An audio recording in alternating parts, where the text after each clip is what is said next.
After World War II, a baby boom changed America and how its citizens, especially young people, engaged with their community and their government. Now, another population surge, the millennial generation, is poised to create changes of its own.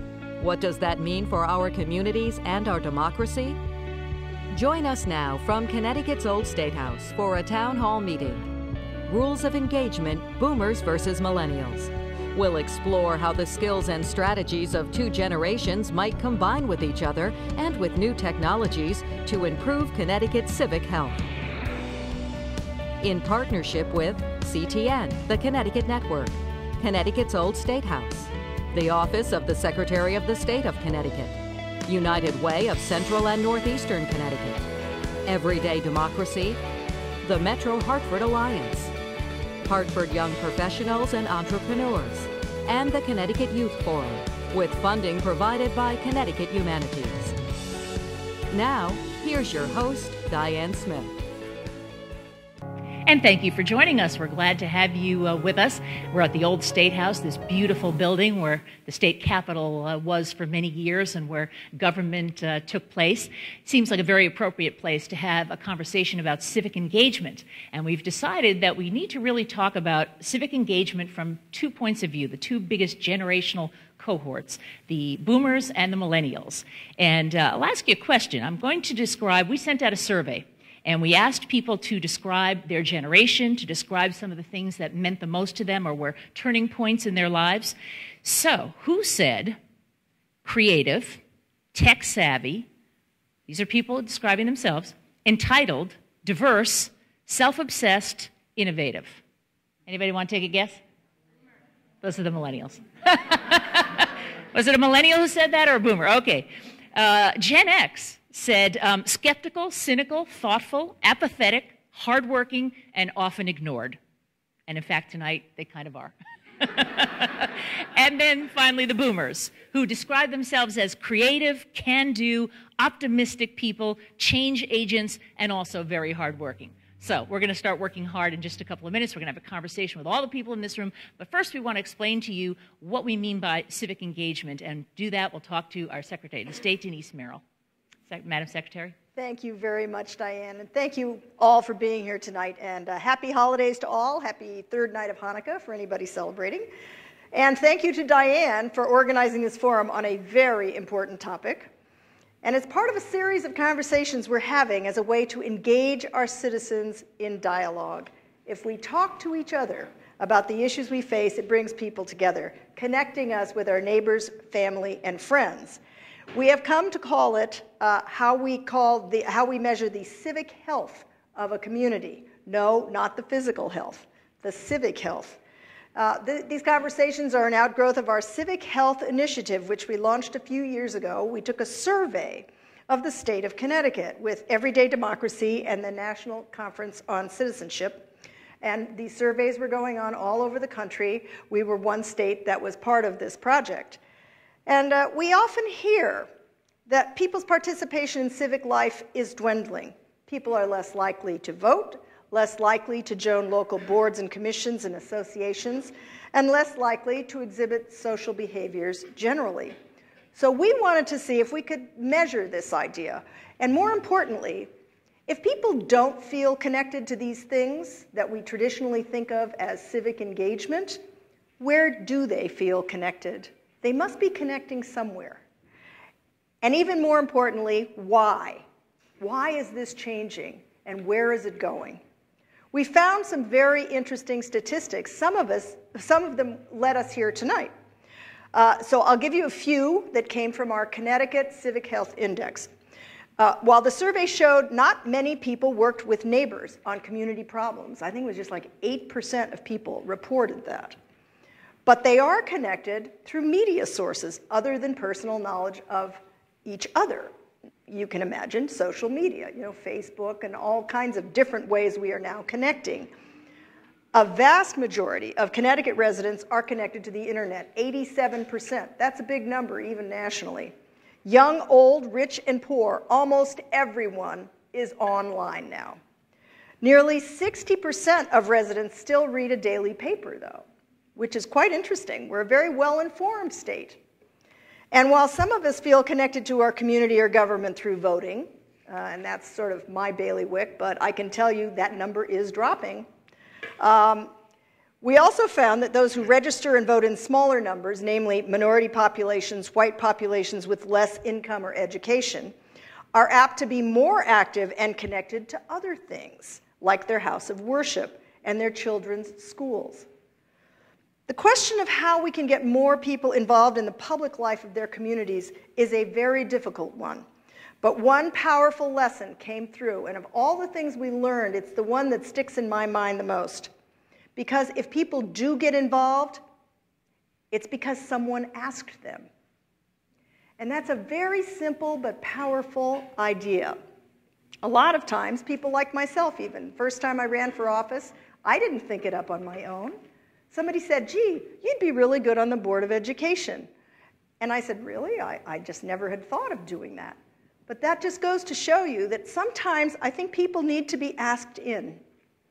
So, as a result of this survey and some other things we learned, we decided to host a series of community forums like this one tonight, where we could come together as a city or town or state and discuss important questions.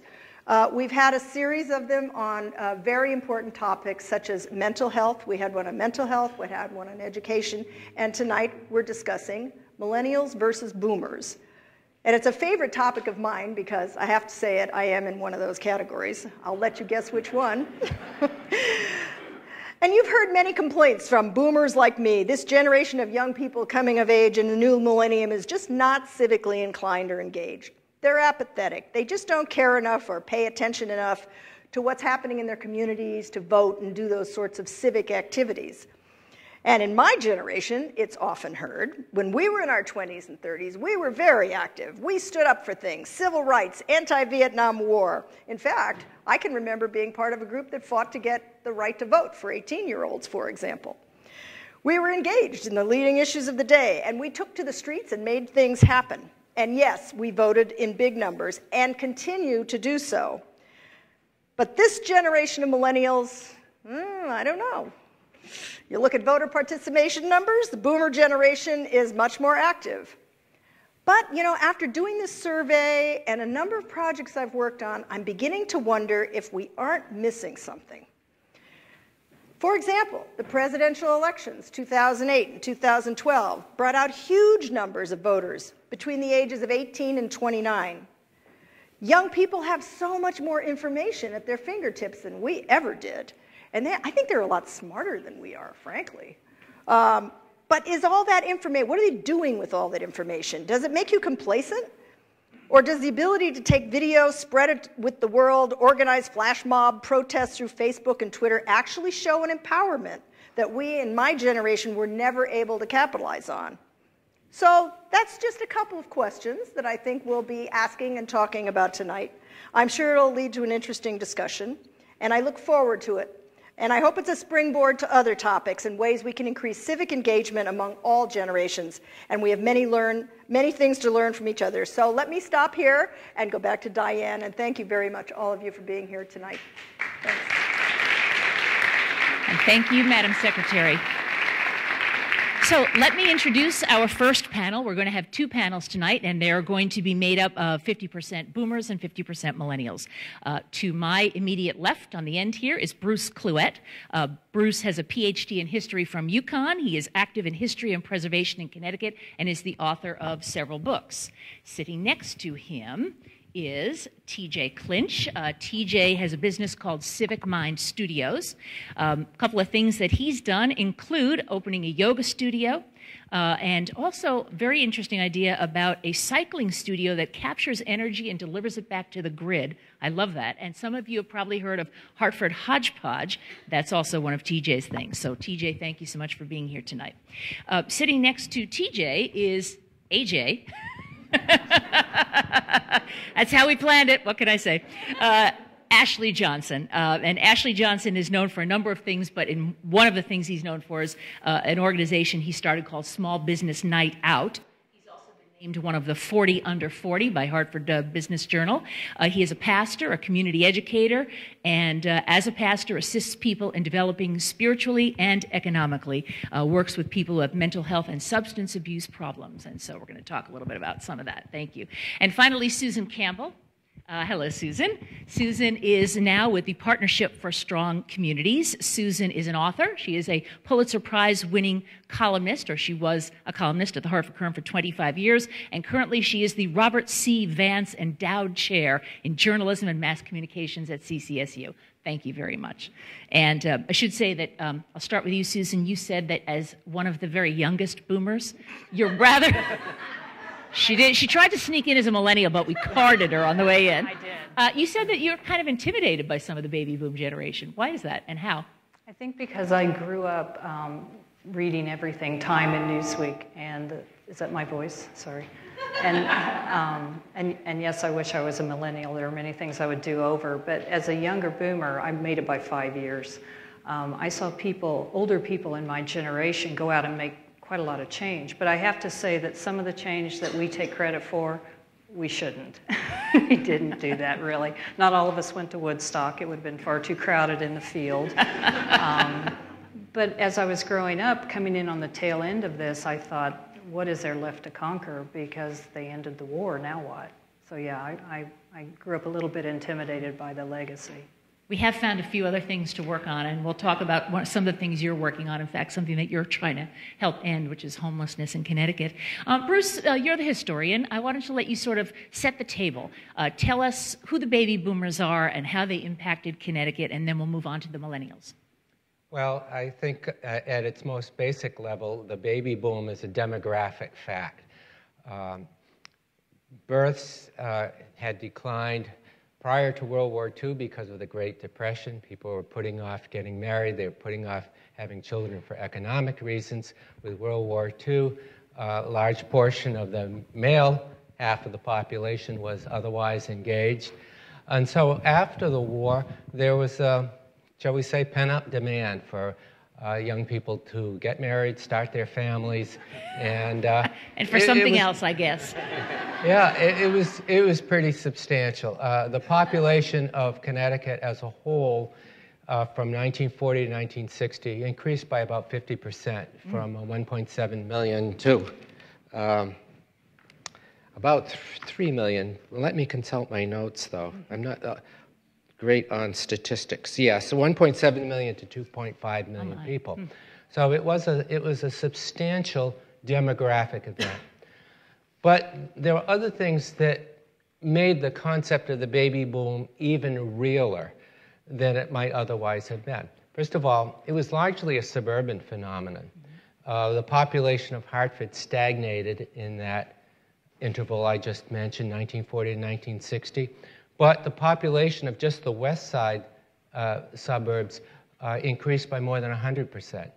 So at the same time you have this demographic event, it is a suburban event.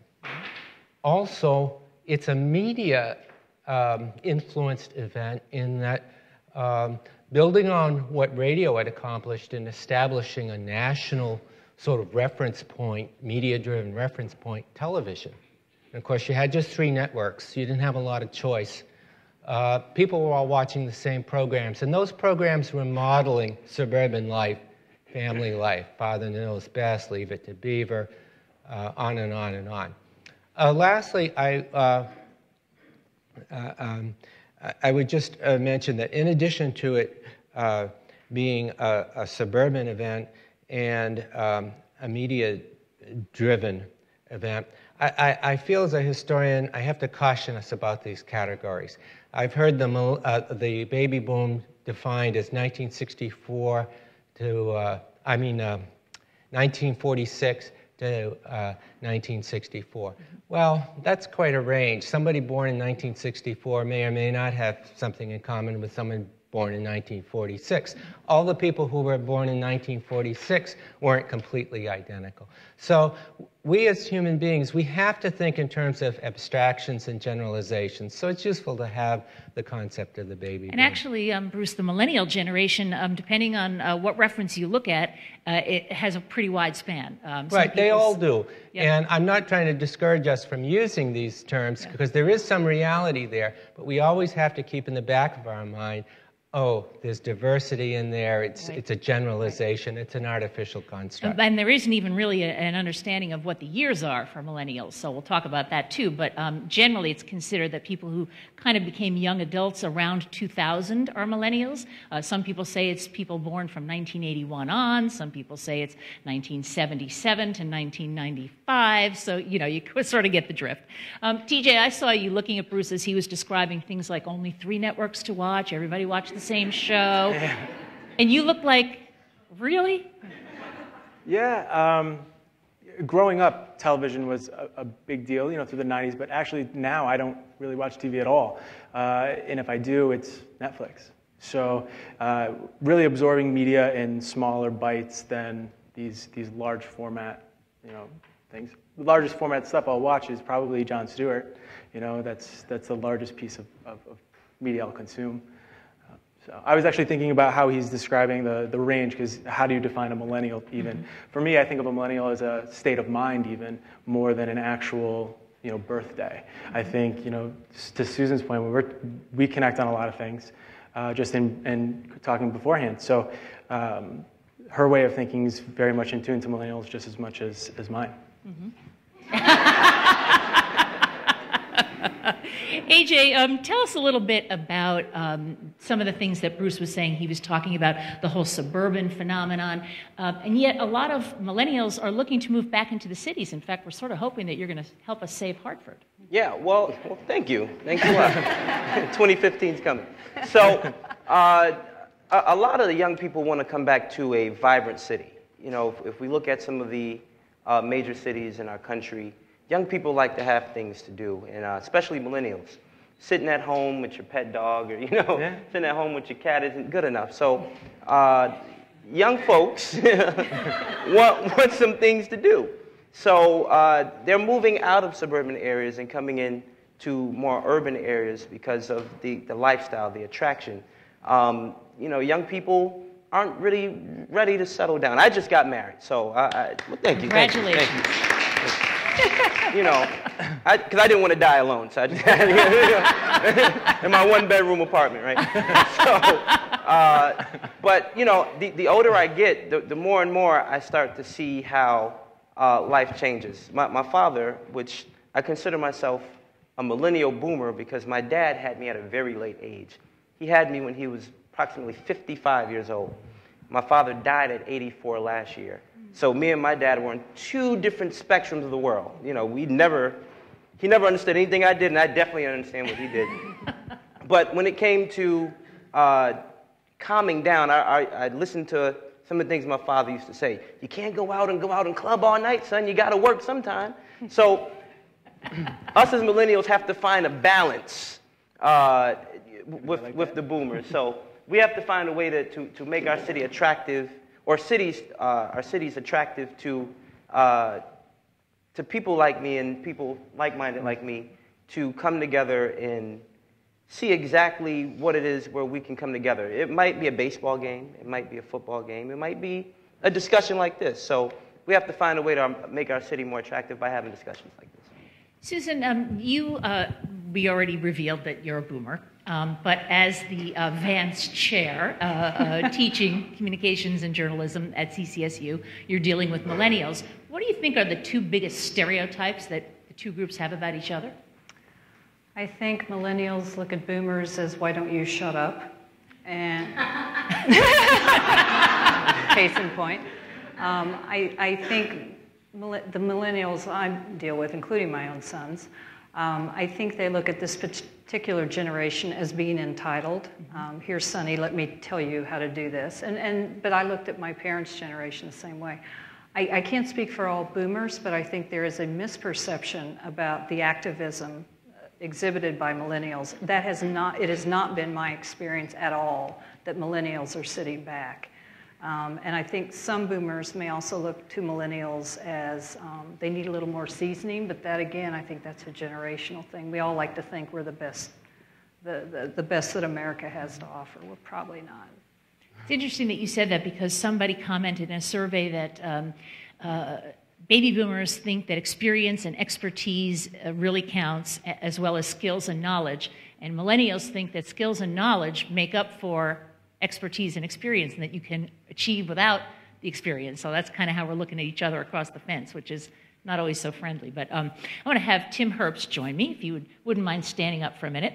Here is somebody who got civically engaged at a very early age, probably way earlier than I'm even going to quote. But at the age of 19, you first ran for office in Trumbull. You're the first selectman of Trumbull now. Correct.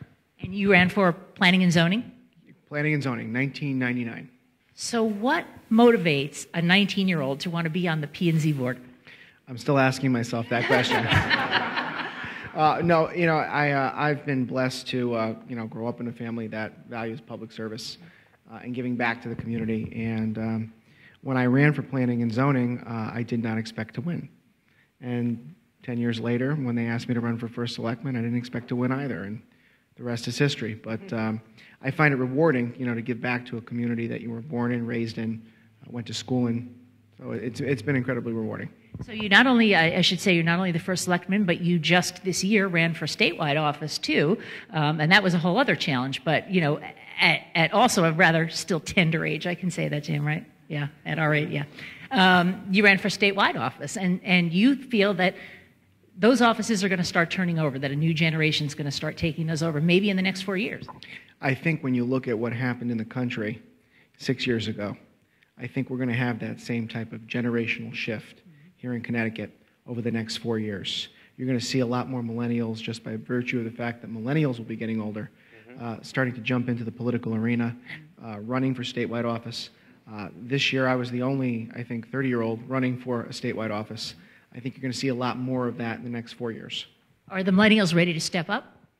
I think they are. I think they are. I think we have to. You look at some of the people that are getting involved in politics that are in their 20s. Mayor Aaron Stewart in New Britain. We just elected Andre Baumgartner, a state rep, 19 years old, 20 years old. So I think you're starting to see the bench starting to develop. And I think over the course of the next 4, 6 years, you're going to see a lot of generational change in terms of the leadership in our state. Now, I figure that a 19-year-old doesn't get involved in politics unless he's had some coaching at home about civic engagement. I want to have these folks stand up right here. I promised your dad that I'd let him comment after you commented, so here's Mom and Dad. He's been warned? Oh, okay. Really, when he was 19 years old and he said he's going to run for planning and zoning, what did you think? And what was it that you did in your family that might have led to that? I thought he was going to win, because in 5th grade, he said he was going to run for student council, and he did. He won. And then in high school, class president for 4 years, and he won.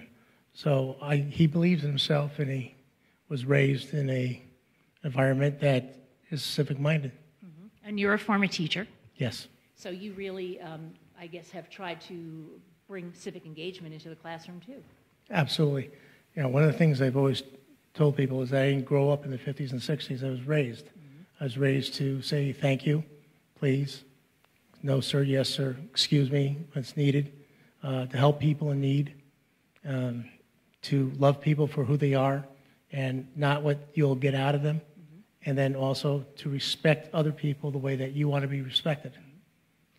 Deborah, I'm going to ask you to step over here just for a second so I don't have to lean too much. Now, Deborah, I should say, is not only Tim's mom, but she's also the chairman or the president of the Board of Education.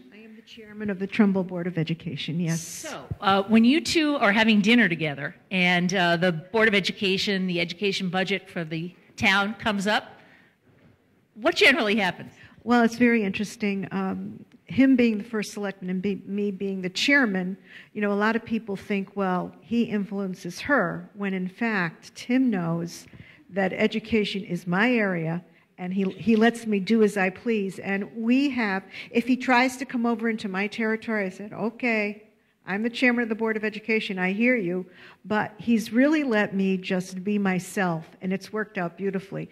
When we talk about millennials, maybe not stepping up, it's not my experience either. I've seen Tim grow up, and he's been part of many groups. He came from a baby boomer environment where, family, church, school, we pushed all of those things, but also to give back, to volunteer, and to remember those that were less fortunate, and it stayed with him.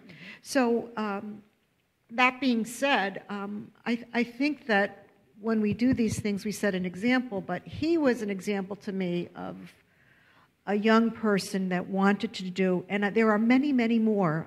As he was traveling, campaigning in the state. Okay, I have to interrupt you here for a minute because I did hear this rumor that the two of you are Democrats, and he's a Republican. No, we are registered Republicans. Now. I have.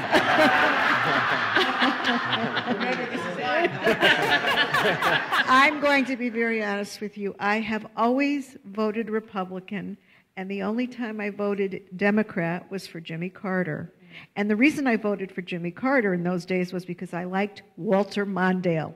And I was so young and foolish. I guess foolish, but I learned. And as, as life evolved, I saw that my values were more aligned with the Republican Party. So that Democrat-Republican rumor, that was just a dirty... Just a dirty trick they were trying to get to, unseat your campaign. Thank you so much, both of you, for joining us. Of course, one of the things, AJ, that we've talked about over the years is that some of the big movements that boomers were involved with, civil rights movement and others, sort of emanated in part from church background. Mm-hmm. A lot of coalitions started in the churches, and people went on marches. They got on buses at their churches. They heard about it in their churches. How is it today? Well, the movement has kind of fallen off. It's kind of fallen off. But the recent issues that we've had, I can really say that millennials are more interested now than ever. When we talk about Ferguson, when we talk about New York, when we talk about North Carolina, the millennials now are reaching back in to the churches. Movements are now, I mean, just in my church personally, I've seen more young people come interested in the movement. What can we do to help? What can we do? And the church has always been the starting point for movements. I see a bunch of bishops and ministers and elders in here. The church has always been a place where the movement started. Dr. King started in the church. A lot of great people started in the church, and now I'm really starting to see that push is happening now. My father would say, the movement is dead. Y'all don't want to do nothing. Y'all don't want to go out in the street anymore. We got y'all the right to vote. Y'all don't even vote. We got y'all to get jobs, and y'all want to get jobs. Y'all don't do nothing. Shh. Thank you. No, but I'm starting to see now that a lot more people my age are getting interested in not only coming to church to change their lives, but churches are having more of an agenda to get the young people in activism and movements. Bishop Selders, I'd like to ask you, because you have been an activist in our community for a long time. You were involved in the civil rights movement. You're a religious leader. You're also well known as a songwriter, as a singer. You've traveled all over the country and I suppose other places as well. What do you see in terms of millennials coming to church and in terms of movements starting out of church? Does church still have that same resonance for people? Well, no. I think what is happening, and Pastor AJ is correct, there is a stirring that's begun now. Ferguson has lit a fire, not only in this country, but across the world. And the leadership that is emerging, they're irreverent. The church has been largely not concerned with the suffering of urban America. And let me be very specific, black church. Urban church, we've been a little, there has been for some time a disconnect. And now that this has emerged, there is the proverbial passing of the torch, or what I would say now, They haven't waited around for leadership, you know, the classic civil rights leadership to say, hey, this is how you do it, sonny or daughter. They are taking the baton. They are leading. They're moving in ways that are very different. Social media. We've had Arab Spring. I mean, there's a new way of organizing. There's a new way of doing it now. And so for those of us who have been on the ground, I'm like, go. You know, how can I be a support? How can I get in the way to help? And if I am in the way, call me, and I'll move to the side, because we need your energy. Now, what happens is they're glad for some of us grayer hairs. Please don't point to Susan. That really. I promised her I would heckle her just a little bit. Yeah, that's fair. They are very respectful. I was on the ground a week or two ago in Ferguson, and young people there were like, Bishop, thank you for being here. And we were in long conversations about my experience and my wife's experience as we've lived our lives, as we've done activism. So there is a connection that they are making from our histories and our stories. And I think it's incumbent upon us who are boomers now to gift that to millennials. To say, listen, we do have some information, we do have some resource, and how can we partner together? I need your energy, because I'm sucking wind. It's 2:30 and I need a break. I need some coffee. and yet, they need some of what we know, and some of what we've understood, and some of what we have lived through as our lived experience to provide community health and wealth. I think we've got our jobs cut out for us, because this time now is so much bubbling and it's moving so fast. And my concern is, can we keep pace with one another? Yeah. That's an interesting question. Thank you, Bishop. Is Jason Teal here, the head of the NAACP, and Meriden didn't make it? What I wanted to talk to him about was that something that you said, that it used to be that churches would provide some of the impetus, the NAACP would provide some of the impetus, Urban League, and yet what you said is that organizing doesn't necessarily need those things anymore. So then how do you keep those organizations relevant, or are they? Well, some would say they're not relevant any longer. And they have for a while searched for and kind of floundered around trying to find what is relevant. And I think some organizations, change is not all bad. and that today we need something else. And maybe what is emerging may have just as much value as what has existed. We don't come here alone. We don't come here in a vacuum or in isolation. So we learn from each other. But protesting and marching of the 1950s and 60s is very different to hands up, don't shoot right now. That's a different energy. There's a different impetus for movement now. And that's okay. I hope we can hear young people and not be in the way of young people. And that's my problem, or that's my issue now. I think some of the classic civil rights organizations, let me be very clear, and I'm dancing on something here now, and I know it, but I want to be honest, may have lived their lives and have worked now in a vacuum that may not be as relevant as once was. And that's okay. Let's find ways to be relevant, but in new ways and not the same old, because it's not the same anymore. Interesting that you said that, because some millennials have sort of rejected the institutions that a lot of people have believed in over the years, or some of them have gone inside and tried to change them. You're waving your hands at me. Yeah, I gotta add something here, and I promise you we can move on. It's okay. So the thing I want to add here is I feel, and Bishop, I respect you. I respect you a lot. But I feel like the boomers haven't done a great job passing the torch. And it's not just in the church. It's not just in it's in the Democratic Party, the Republican Party. Everybody's suffering right now. And the best way I heard it is at an NAACP meeting, a guy got up and said, "You all want the NAACP to work for you all, but the problem is you haven't fed the dog that fought for you." And it seems like all these organizations, the Democrats are struggling, the NAACP is struggling, every organization is struggling because we haven't fed the dog that has fought for us. Millennials aren't involved, half of the boomers are just still hanging around, holding the power. So we've got to figure out, the boomers have to figure out how to hand the torch a little earlier before we get disinterested. Simple as that. It's interesting that you said that, because as I was starting to say about going into organizations that already exist, and some millennials say not relevant. Brian Cofrancesco, who happens to work here at the Old State House, is the youngest president ever of his Kiwanis Club, which is the chapter in Meriden. What was the reaction when you first joined the club, and how did you get elected the president? I'm guessing that you're not only the youngest president, one of the youngest members. I am. Our average age has come down a little bit. I've been involved with Kiwanis for the past 10 or 12 years, and so I was looking to be involved with it, and so there was definitely some mixed reactions. It's always that difference between approaches, and that's one thing I've noticed is millennials and boomers are often after the same thing, but sometimes it's how we approach things that's often different. And that's one thing I've realized is for us, as with many boomers, we're getting involved with organizations because we see those grassroots ways as the way to make change. And there are certainly those who are running for office, and some of us, though, see better chances by getting involved locally and finding our own ways to make a difference.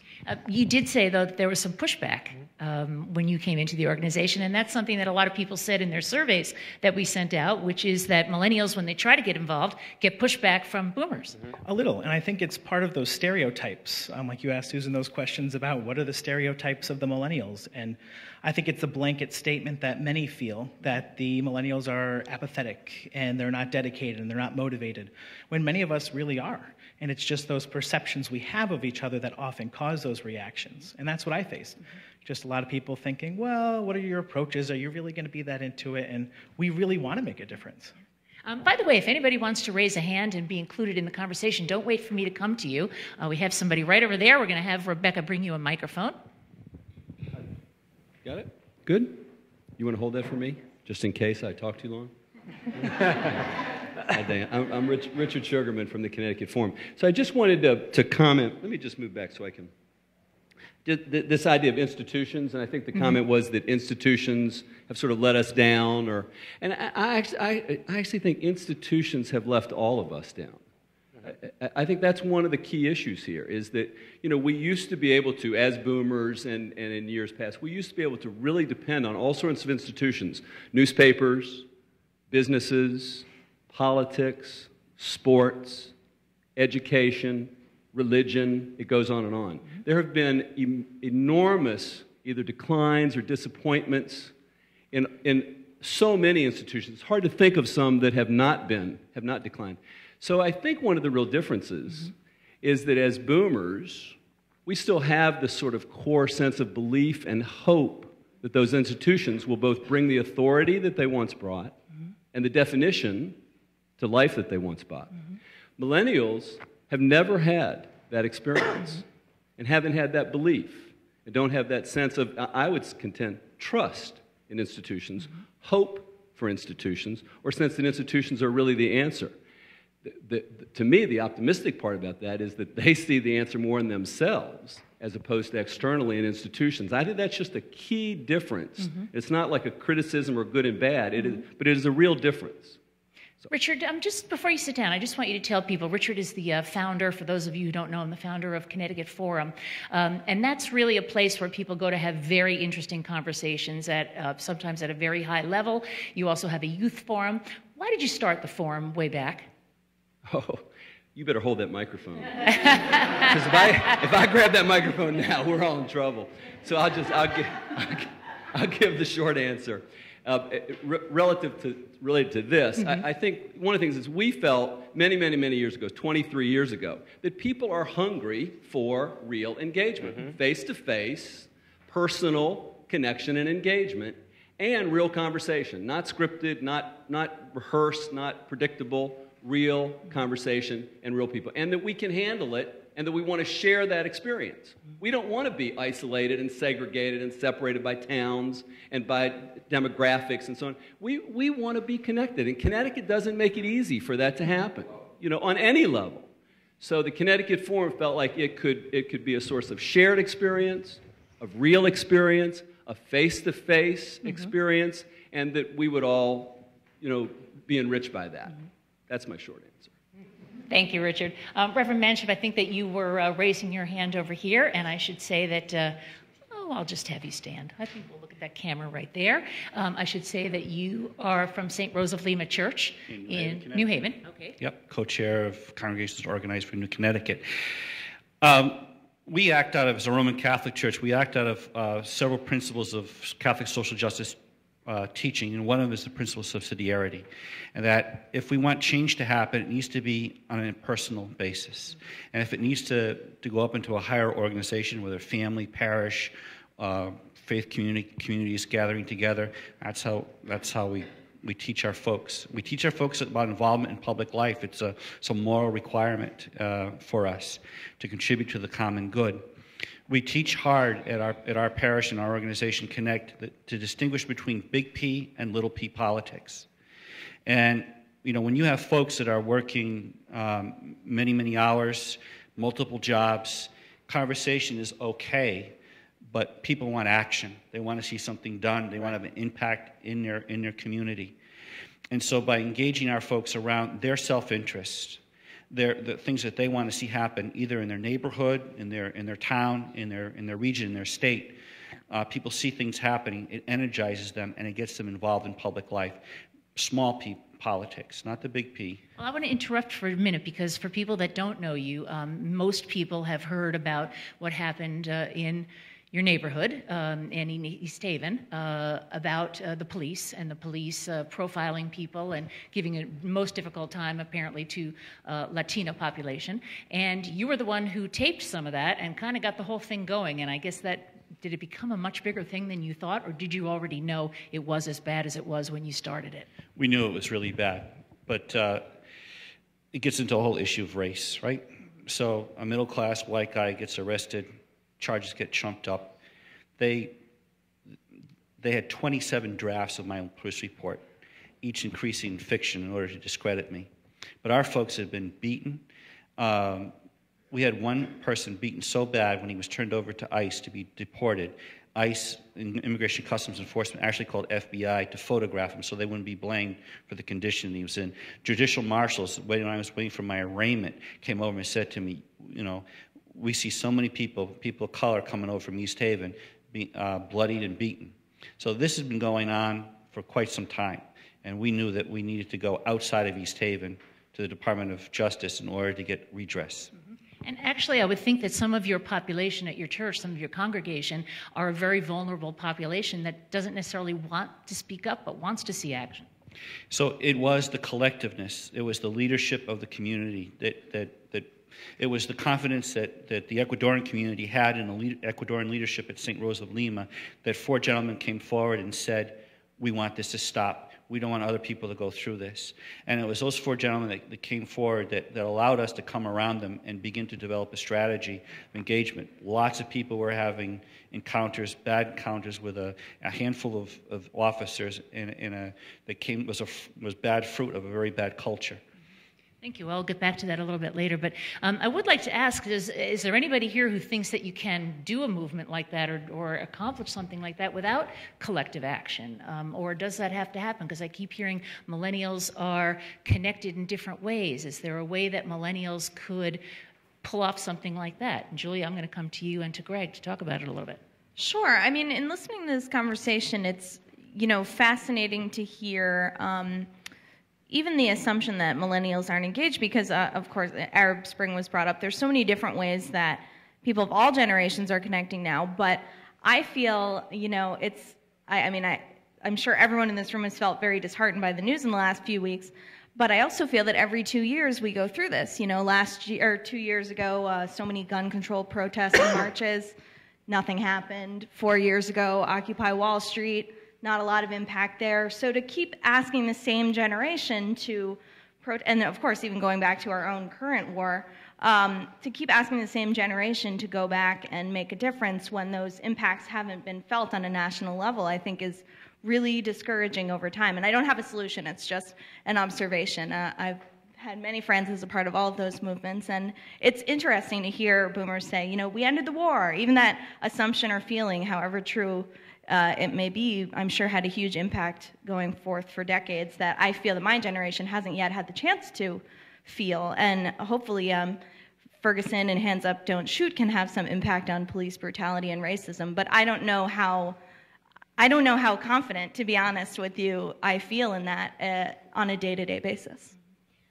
Susan, you're in the classroom all the time with millennials, and I know that you discussed in your class, in fact, I think your whole department discussed this semester the differences between people and in wealth right here in our own state. I want you to talk a little bit about that and how your students saw it and how they also saw a place for themselves to try to do something about it.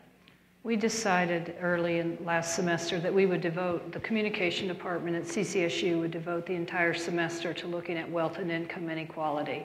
And we looked specifically at Connecticut, where we are number 4 or maybe number 6 as far as the disparity. So my class was a writing class. We wrote a blog, and the first blog posts were very formulaic, and I don't know why I'm doing this, and I guess this is important because teacher said so, and other classes were planning a big event that we had on December 5th, and what we saw over the course of the semester were the little light bulbs going off, because you know this is happening, and you know when you don't feel like you're having an impact, why am I doing this? So when people get disengaged from the political process or any process, I understand, because if you don't feel like it's working for you, why bother? So we were talking about that. We were talking about engagement. We were talking about how wealth and income disparity affects them, particularly their college debt that's going to burden them forever, everything. And it was awesome, because by December 5th, when we had a large event, there were like 150 students, and people from the community came, and students took photos, they made videos, and they took it to a level no one anticipated. I have no idea if that made change. I was thinking as you were talking, it's such small, it's such little, but I hope one student out of CCSU goes and makes a huge difference based on that semester, and that's the only hope we have, is that there's one little spark. We talked a little bit about war, and you talked about the boomers saying, yay, we ended the war. We have 2 military people here, a veteran and currently an active military. Would you two please stand up just for a second? I just want to get some of your observations. Arthur, you...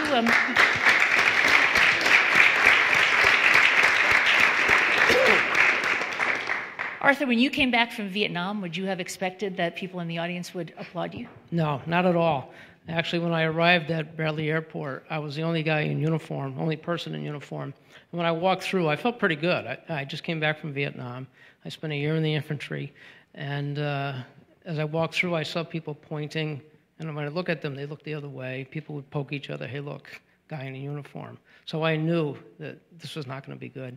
And I was not spit on. I was not heckled or anything like that. It was just that abandonment that was terrible. So the first thing I had to do when I got home was to get the heck out of my uniform.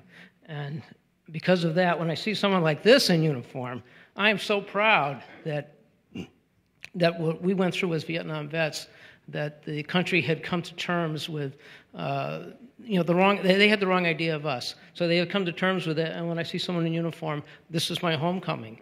This is the homecoming I always wanted. And so I get a homecoming all the time. Well, it's interesting because you were drafted. Yes. Yes, okay. And so a big difference. Here's Major Alyssa Kelleher. Step out this way just a little bit. We have an all-volunteer Army now, so people don't get drafted. So you make that choice. Why do you think millennials are making the choice to go into the military? Are there a number of reasons? In Arthur's age, there were people who joined up, but there were a lot of people who were drafted who were compelled to go. I think that a lot of people join for very different reasons, whether it's they had military people in their family, or they want the challenge, or the desire to serve in and of itself. But I think that most people stay for the same reason as each other. And I think that most people stay because once they join, for whatever reason they joined for, they realize that there's a camaraderie there, that you are part of an organization that's bigger than yourself. And especially with the Connecticut National Guard, you get to see the results of your hard work right here in your own community, not just on the global scale, that too, but right here in your own community. And we should say that you did go to Afghanistan. What kind of reaction did you get when you mixed with the people there? I got a lot of different reactions there. Being a female, sometimes there was different reactions than some of the other male soldiers had. But overall, a lot of positive experiences, a lot of learning experiences. and really had a good time serving with the soldiers that were, to my left and right, and that's really the most important thing during any deployment experience. I don't know that you necessarily had that kind of experience. Arthur, you wrote a book about your experience in Vietnam. You were at one of the bloodiest battles in Vietnam, the Battle of Hamburger Hill. Tell me a little bit about how people have reacted to your story since the book has been out. Well, one of the key reasons I wrote that book is because I wanted people to know that a lot of the things that they heard as far as us burning villages, being rapists, abusing civilians, I'm sure those things occur in any war. But I never saw any of that with the people I was with. Either I was with a great bunch of guys or I was naive to it. I like to think I was with a great bunch of guys, which I know I was. Thank you both so much, and thank you for your service. We appreciate your being here tonight. We'll talk a little bit more. We're going to let you guys switch off. We're going to switch panels and just do that while I bring Rich Hanley up. Rich is a professor at Quinnipiac University. Kion Wolf, if you would join us, that would be great. Come on over here. Just step back here. We'll go to one of these cameras. Oh, right here is good. Right in the middle. Rich Hanley is the head of the graduate journalism program at Quinnipiac. Is that right? I still do some of that, yeah. You do some of that. And Kion, we hear you all the time on WNPR, and we also know you're a photographer, you're a blogger, you do a lot of that sort of stuff. I do. Tell me a little bit about, Rich, how you've talked in the past about legacy media versus future media. Tell me a little bit about how that has changed for millennials.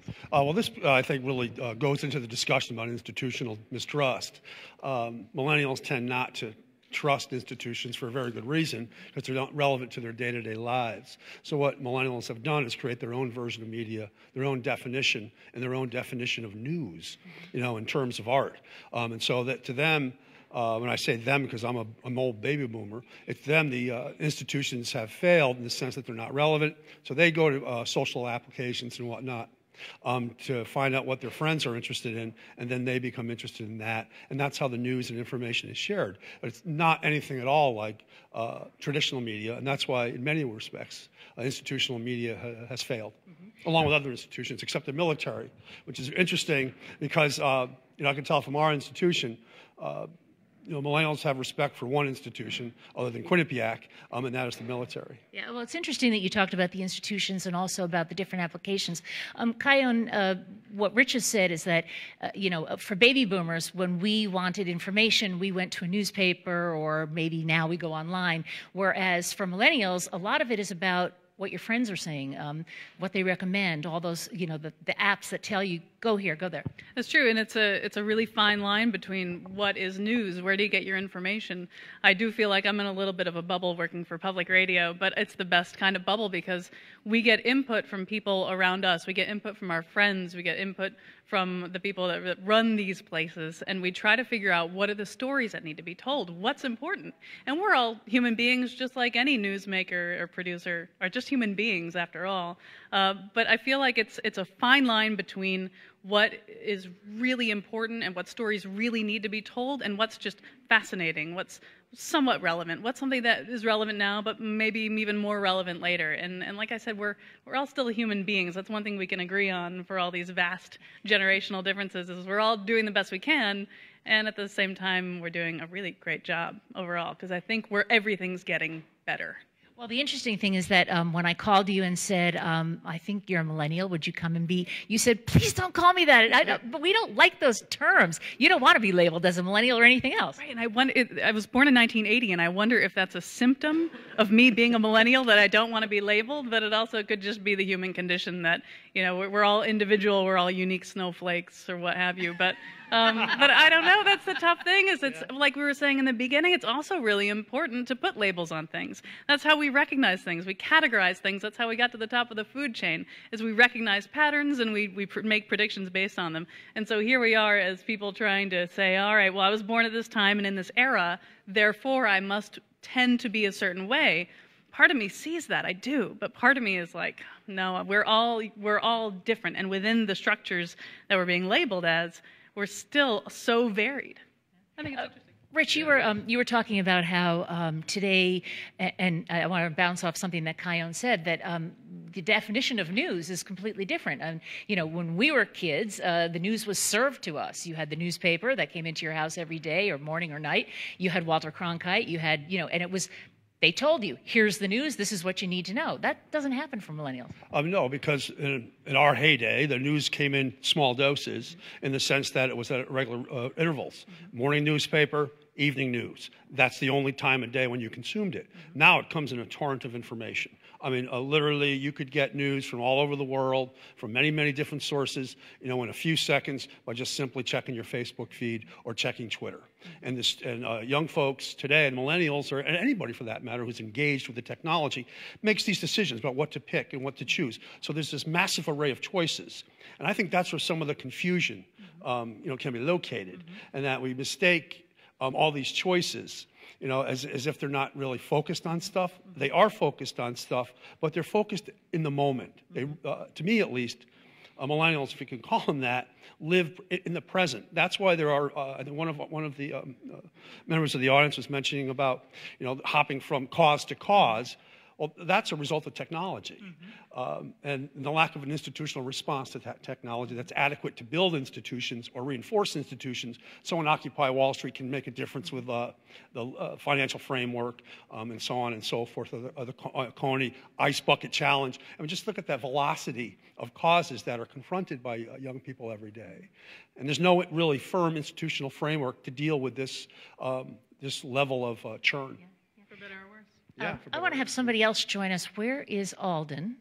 Alden Hayes. Alden, come out here and just join us for a minute.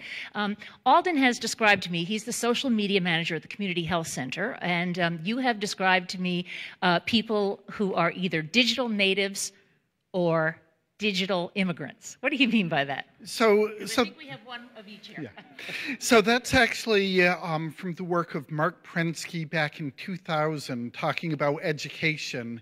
And for digital natives, these are the people who have grown up where there's always been digital technology around for them. When they want to take a picture, of course they grab their phone, right? They want information, the first thing they do is they go to Google. For digital immigrants, Prensky talks a lot about how immigrants always keep their accent. So the older folks, yeah, you know, they may get good at using their cell phone, they may get good at Googling stuff, but it's still not how they think. They still have this sort of other way of thinking. Now, I have to say that piece really struck me because as a digital immigrant, I noticed, okay, so I can write my stories on my computer and I can get information online, but when it comes down to editing, I print it out and I mark it up with a pencil. That's my accent, right? That's a great example. That is exactly it. Yeah. I don't know. There always was digital since you've been around. I'm proud to say that my family was one of the first prodigy families. FXTV 10F. It was an email platform, and you couldn't even pick out your username. It was all sequential. But yeah, I definitely grew up surrounded by technology and surrounded by tech heads. But what's funny is, my parents, you know, here we are in 2014, my parents are brilliant. My mom worked at NASA. She was the head of HR for the Secretary of the State for Connecticut Valley Hospital. My stepfather went to Kings Point. He started the Prosecutors Union for the state of Connecticut. He's assistant state's attorney. You can imagine how I was raised, a lot of fear. It worked out, though, as far as I can tell. But when smartphones started coming into play in our world, their hands said, no, it's too complicated. And to me, not only as a millennial, but I also worked for T-Mobile for 9 years. So I sold cell phones, retail sales. So I was really into technology. But to me, as far as I can see, technology's sole interest is in getting faster, simpler, more efficient. So the fact that my beautiful, brilliant parents were being like, I can't, but then you see a toddler figure it out. Blew my mind. And now, thankfully, they've all gotten to the point where they embrace it, at least to the point where they can text and put smiley faces, which is all I really want them to be able to do. This is why people have grandchildren, so that they can show them how to run the iPad. Yeah, but progress is possible, but it is a really interesting divide to see, and I saw it when I was working in cell phones.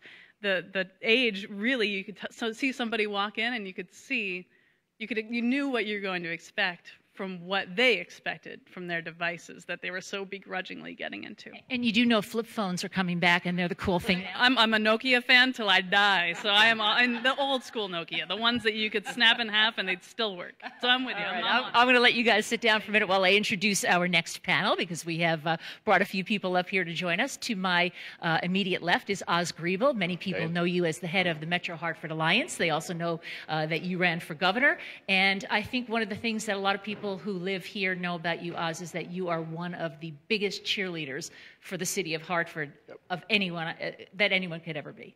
Thanks very much. Thank you so much for that. Susan Dunn is joining us. Susan Dunn is the head of United Way, the first female to be the head of the United Way, and has a lot to talk about with civic engagement. I want to talk to you about how we can choose our civic engagement through the United Way. Keisha Ash runs a terrific organization. You're a PhD in chemical engineering. Chemical engineering. Earning my PhD. Okay, working on the PhD. Yeah. And she has a great organization that we're going to talk about a little bit. And Lanham, I want you to tell us a little bit about yourself. So happy to have you here tonight, and a little bit about what you've been working on. So I'm the program manager at the Connecticut Forum for the Connecticut Youth Forum. And what we do is we work with high school students throughout the state of Connecticut to have conversations about important issues. I'm going to interrupt you just for a second, because apparently we have a little bit of a problem with your mic, so we'll come back to you after after we have a technician who can look at that. Oz, I just want to ask you a little bit about how you think young people have started to change the city, or if you do think they have. Well, there's no question the demographic makes a huge difference. The downtown housing has brought a lot of younger people, and it's also attracted people who have left their suburban homes to come in. I think that begins to, just on the political side briefly, I think it'll change the makeup of future elections in the city. Downtown now will be a genuine neighborhood along with the other neighborhoods in the city. So I think that kind of, it's certainly younger people, but it's a number of people who've moved in with the additional housing units that came in here starting back in 2001, 2002 that are now in the process of being augmented by Governor Malloy's additional investment. So that's just going to change the mix politically, and certainly downtown, you've got more people on the street. Ideally, as more feet are on the street, they'll attract additional retail. And you see what's happened down on Front Street with the restaurants. We believe that retail will be behind that in large part because of the increased number of people living in the area. Oz, I think what's interesting is that the people that I know who are moving downtown are either millennials or boomers who said, I don't need this big old house in Avon anymore because my kids are gone, and so I'd like to get a nice apartment across from Bushnell Park. So the two generations are going to end up living side by side at some point here. Yeah, we do. It's good. It's a good thing, right? Because I are one, so yes, that's right. There's a very mixed group of individuals living downtown. Yeah, Julia? Hi, I already spoke, but this is my husband, Greg, and we've been living downtown for 8 years or so. And one note I have... Oh, sure, I'm sorry. Thank you Greg, so much. You can stand up too, please. And I just want to preempt a stereotype about millennials is that, they're very narcissistic, or I guess we're very narcissistic. I'm with Kion. Greg and I thought we were mistakenly invited to this.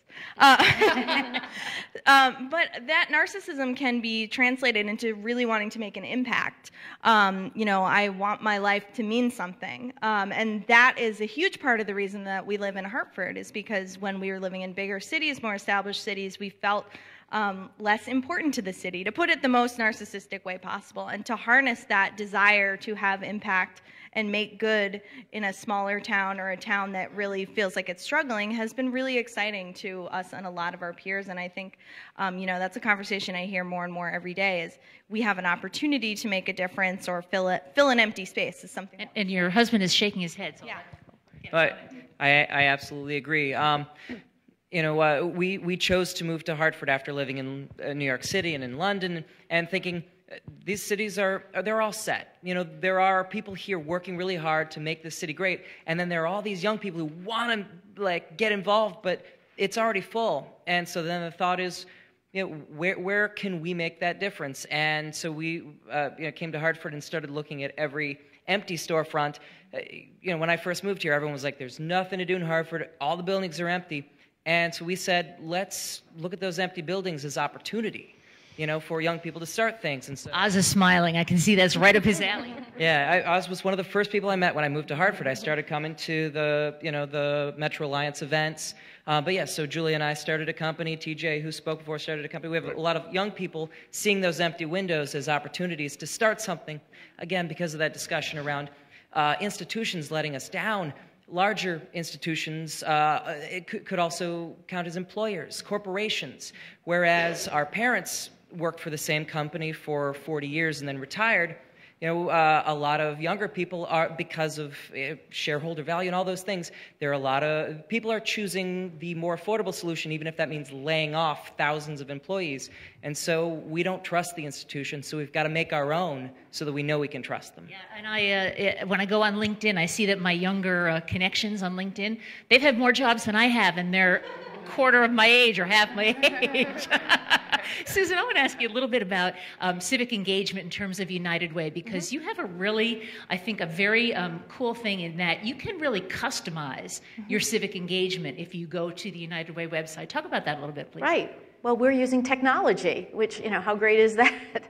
So you can go to our website, and we have a tool where you can say, here's where I live, here's what I'd like to do, here's how often I'd like to volunteer, and then something will come back to you, hopefully, if there is an opportunity in our community to volunteer that meets your needs. Or you can have opportunities come to you periodically. So there might not be something now, but maybe in a month or a few weeks there might be something that meets your needs for how you want to give your time in the community. Mm-hmm. And it's interesting because some people have said to me that, what millennials have, they may not have a lot of money to donate right now, but they have maybe some time and they have some talent, but you have to find the right place for them.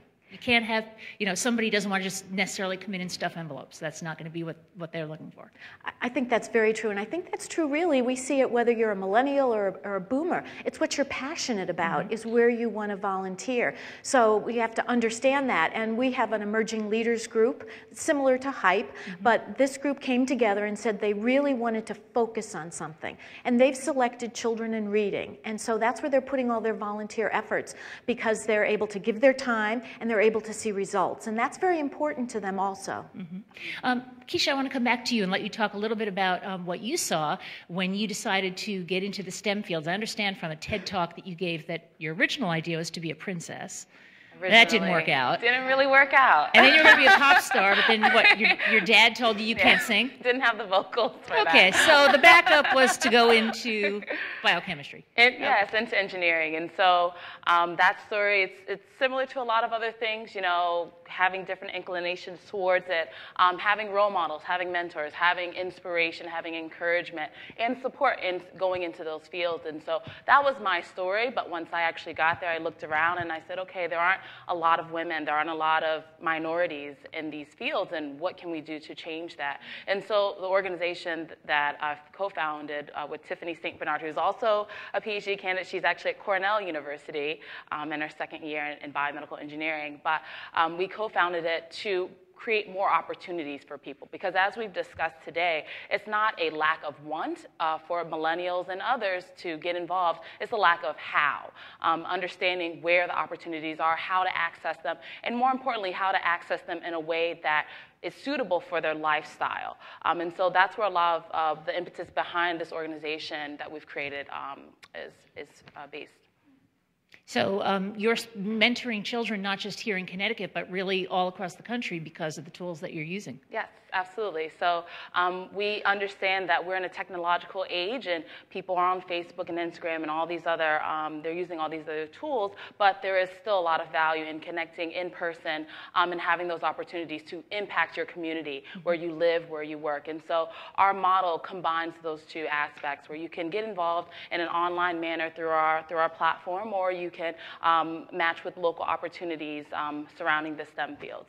And just to note, we focus on the STEM fields because obviously a lot of the differentiation between millennials and boomers is technology, whether it be the use of it, sort of the approach.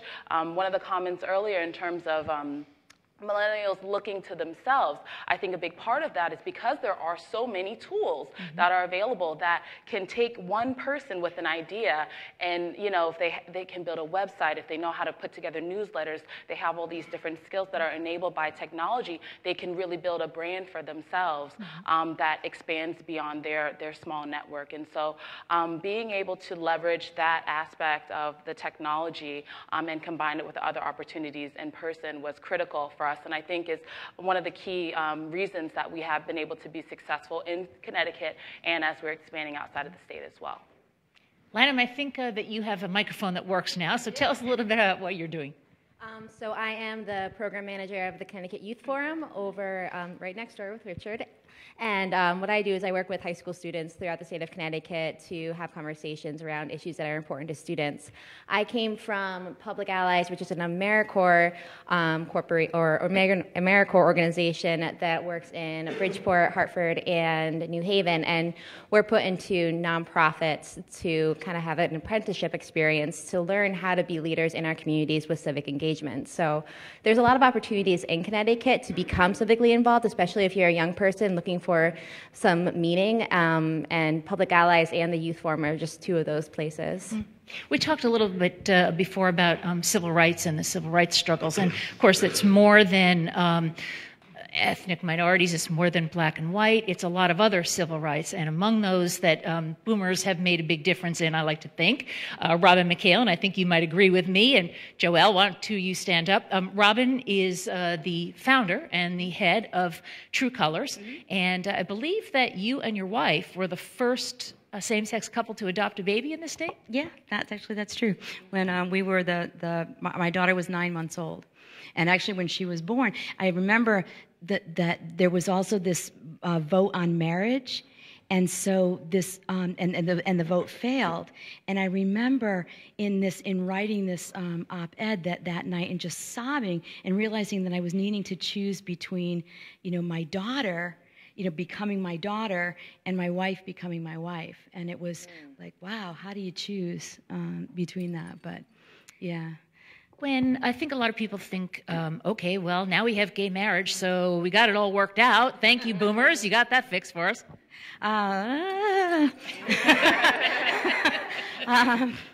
I think that, when people were talking about that, Richard was talking about, millennials counting on themselves and boomers looking to systems. That was really different in the LGBT community. That in the LGBT community, we could not count, boomers couldn't count on any systems.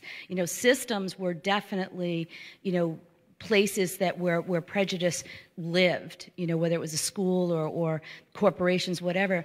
And that millennials, with the onset of marriage and the concept that, one of the reasons marriage was so successful is that the strategy was, we're just like you. Right? That look at us, look at our families, we're just like you, which many of us are, and many of us are not. And so that strategy of we're just like you both left out a lot of people, and then also a lot of folks are now looking to systems to resolve, my civil rights have been violated, so I'm going to go to, CHRO, and I'm going to do and make the systems fix it. And I think it's such a weird thing between, the elder LGBT folks and younger LGBT folks. I think Ferguson and some of the stuff that's happening within the broader community and around racism gives us an opportunity for young LGBT folks to step back in a different way. And I've seen some of that, and I've also seen some people really backing away and saying, no, we got our thing, we're, good luck, y'all, we're done. Robin, I want to talk to Joelle because he's an intern. Joelle, I'm going to have you turn this way toward that camera. Yeah, because you're an intern with True Colors now, and the things that Robin was just saying about how some older gays and lesbians want to say, okay, we got everything done, and it's not the case for you. No, I've actually realized that, so comments like that to me are a little insulting, because when someone says, okay, so we're all set, like you guys we're moving forward, or there is a progression, it's kind of ignoring the fact that the reality in our world is that we are still very oppressed, and there are still areas that need to be addressed. So like my involvement with True Colors, I've found out that there are so many areas where I as a millennial can get involved and need to get involved in to make change. And I think that that's something that the millennials bring to the table. They bring the recognition that there is difference and that people look different, and that not just that, but people think differently, and we have to include everyone. So that's something I think that the millennials are pushing for, and not just pushing for, but that they recognize. And we bring that to the table, that we recognize difference, and the world is a very different place than it was when the baby boomers were living in it. Yeah. Is there anybody who wants to make a comment? Don't let me take all the action here. If anybody wants to raise their hand and be part of the conversation, please do, and we'll get a microphone over to you. But in the meanwhile, I'm coming over to see Melissa Marshall. Melissa, talking about civil rights. One of the big civil rights fights, I think, for boomers was for people who have disabilities. Right, and I was just about to raise my hand, so it was a good coincidence. Yes, one of the things... Or I was on your wavelength. Or something like that. One of the biggest things that we've done as a boomer generation and people with disabilities is we passed the Americans with Disabilities Act. And it's really interesting because it's kind of the best of times and the worst of times for people with disabilities, because on one hand, we have passed the most progressive legislation impacting the rights of people with disabilities anywhere in the world. And how many people know that we've had a major civil rights movement doing that? It's kind of the paradox. We are not noticed. When I think about Occupy Wall Street or other progressive organizations or progressive media that I listen to kind of compulsively, they'll name literally 30 oppressed groups and 30 members of protected classes, and I'm waiting for, and people with disabilities, and people with disabilities, and people with disabilities. And I think the president said it once or twice. And I remember, I think it was Rachel Maddow talking about how the president referred to gay men and lesbians in the inaugural address and how that was wonderful, but it's kind of tokenism. And I'm thinking, we'd kill for that level of tokenism. We'd kill for that level of acknowledgement. Not to say that he's acknowledging LGBT people enough, and there's a struggle. I also think the intersectionality of the struggle of people with disabilities and LGBT people and people of color is often ignored, because what happens is the oppression is compounded. If you're a woman with a disability, you earn less. Exponentially less. If you're a woman of color with disability, you're still exponentially less. If you're a woman of color with a disability who's transgender, you still earn still exponentially less. I think we need to think about that intersectionality rather than being uncomfortable with each other and feeling that. I do have to say, though, that things have changed so much, I think, since boomers were in school, for instance. I went all through school, all through grammar school and all through high school. I never had a child with a disability in my class. And I see the president of the Board of Education over there from Trumbull shaking her head. I mean, that's just not how it is now. And I was one of those children you didn't see, and I walked all the time then. I missed 2 years of school because I was told I had a disability and I was a fire hazard and I couldn't come. So it was perfectly legal. And I'm a late boomer, too. Unlike Susan, I'm one of the younger boomers. But in 1974, it was legal to say I couldn't go to high school. So there has been enormous change. And my friend Chris will say we've only made a dent. And that's true, but there's been enormous progress. There was no accessible parking when I grew up. It was legal for businesses to say, you can't come here because you're using a wheelchair. That doesn't happen to me as much as it used to. It still happens. It still happens legally. It still happens socially. There's still the microaggressions of people with disabilities, and there's hundreds, if not thousands of them every day, but the world has really changed. Yet 66% of us are still unemployed. So it's a paradoxical. And the crazy thing about that is that technology should make it so much easier for people who have disabilities to be able to work. Deb, I wanted to have you just stand up for a minute because I see you shaking your head there, and I know that as the head of the Board of Education or the chairman of the board, that this is probably an issue that you've worked tirelessly on in Trumbull.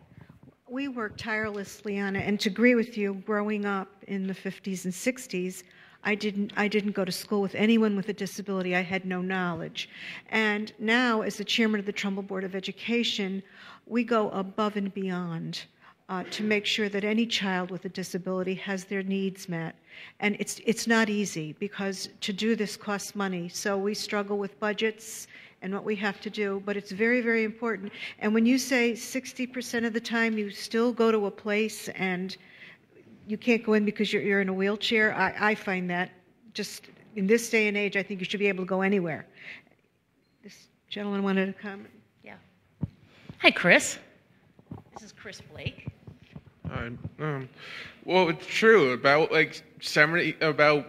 depends on 70 or 80% of the time. If you mention the word disability, they think you need to be taken care of in some shape or form.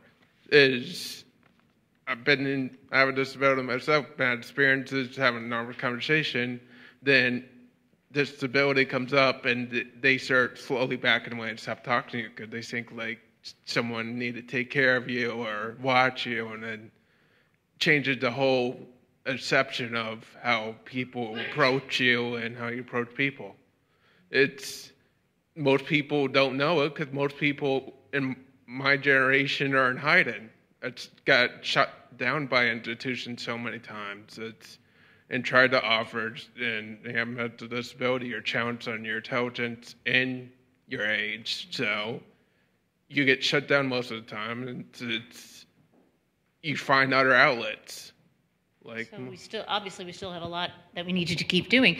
If anybody has a comment, please raise your hand, and I'd love to come over and talk to you. Can we get a microphone over there, please?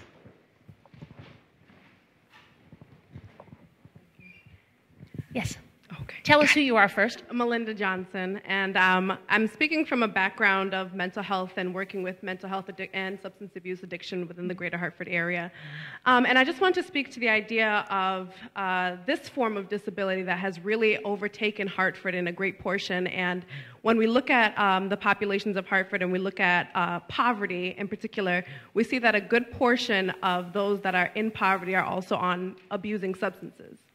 And then afterwards, we see a great portion of those individuals that are abusing substances are also suffering from mental health disorders. And when I look at the demographics of downtown Hartford on a day-to-day basis, you have your businessmen walking with their briefcases, you have your school children walking with their backpacks, and you have your local crackheads, and you have your local substance abusers, and you have your local individuals who are struggling with schizophrenia. And there is a very limited amount of resources that are dealing with this particular issue that has completely overtaken a good portion of Hartford and has gone unspoken about. And I think I would just like to hear from our panel what in particular your particular division of civic duty is to these type of injustices when mental health is something that's prevailing but not something that's well addressed at this moment. And when we talk about certain injustices with disabilities, the mental disabilities of mental illness has also been something that has been overseen. Okay, so that's a challenge to the panel. Oz, would you like to start? It's a very complicated subject. I'm not even going to try to suggest that there is a comprehensive approach to this. This is particularly since the Newtown incident, there have probably been 5 or 6 commissions that have looked at the whole issue of mental health. It's not limited to Hartford. We know that any more than poverty is limited to the city. I think that I would just make some general statement in the context of this. This has been challenged. This has been labeled as millennials versus boomers, and I would say it's millennials and boomers because these issues, whether they're mental health, whether they're fiscal issues at the state, are going to require all of us to pull together. There's significant issues and choices that we have to make as a society. And you look at the limitations that we have in the state budget right now. They can't invest in education, can't invest in mental health treatment, can't invest in education. It's a major issue, and collectively, it is going to have to be addressed. I'm not a mental health expert. I don't profess to know exactly how to address the issue. Our job, what we get paid to do, is to see that this region has adequate jobs for people who want to work so that our tax base can grow, to be very honest, because it's only through a growing tax base that we're going to be able to have the wherewithal to address a number of these issues that we're talking about. Susan, what about the kind of services that United Way offers? Are there more services addressing that issue than there were a few years ago? I don't know if there are more, but we do support mental health counseling as part of our package. But what I was going to say is there's not enough resources. We don't have enough resources. Philanthropy doesn't have enough resources. The state doesn't put enough resources into it. There's just no doubt about that. And I think where we would focus is also in early years. It's got to start at the beginning. You can't let it go. It gets too late. And to Oz's point also, it benefits all of us by investing in mental health counseling and some of these other things. It really benefits all of us. It benefits our community to be a thriving and healthy community.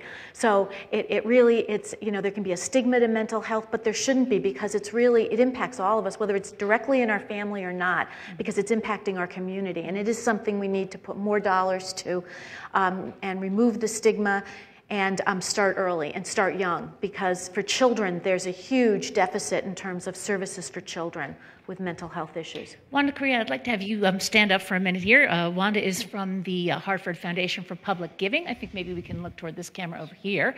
And one of your jobs is really to reach out to millennials and try to bring them into the circle of philanthropy. How do you go about doing that? Philanthropy has changed a lot over the generations. Sure. So this conversation is really just wonderful, because what we're seeing here is the passion of so many needs in the community. And the community foundation world, really, particularly the Hartford Foundation, was created by the community for the community. And it's through the generosity of what Oz mentioned a few minutes ago, of collective giving, that then we can look at being able to see what it is that's going on. So I wanted to address, and I'm glad you asked me to speak, because I want to address, so what can institutions do? And the Hartford Foundation has been designed to be here in perpetuity. We've been here we'll celebrate 90 years in 2015, and we will be here. And so the key is to continue to make ourselves relevant, similar to the other institutions that we talked about, with various different generations. And we have to look at, then, the responsibility is incumbent upon us to let various different generations know why we're still relevant. And the biggest piece is because we know the community, and we're here for the community. But also is, what is it that the other generations need to know? How do we engage them? And when we talked about millennials, we know that we hear examples here that their alliance is not to institutions, but to causes. So what do you need to do to reach out, to let folks know about your cause? What is it about your cause that you're doing? What is it about the way in which you're doing it? The concept of community, I thought it was very interesting starting out, where it was a thought from your survey that perhaps there weren't, only 8% of folks that they solve problems with their community neighbors. Well, define what community neighbor is for a boomer versus a millennial. I tell you, millennials have strong communities, except the way they communicate is different. You can get a millennial to give you their community in less than 3 seconds when they tweet something, as I'm sure someone's doing right now. And that's their community. And because it may not be knocking on the neighbor's door and talking to them, doesn't mean that it's less, or it's less impactful. So it really is incumbent upon the institutions that are here and that care about this community and know this community to reach out, to really reach out and engage folks wherever they are. And then the last thing I'll say is that, it really is a both and not an either or proposition. This is our community, and however it is that we engage and however it is that our passion is in, we are here, and we all need to be able to work on these things together.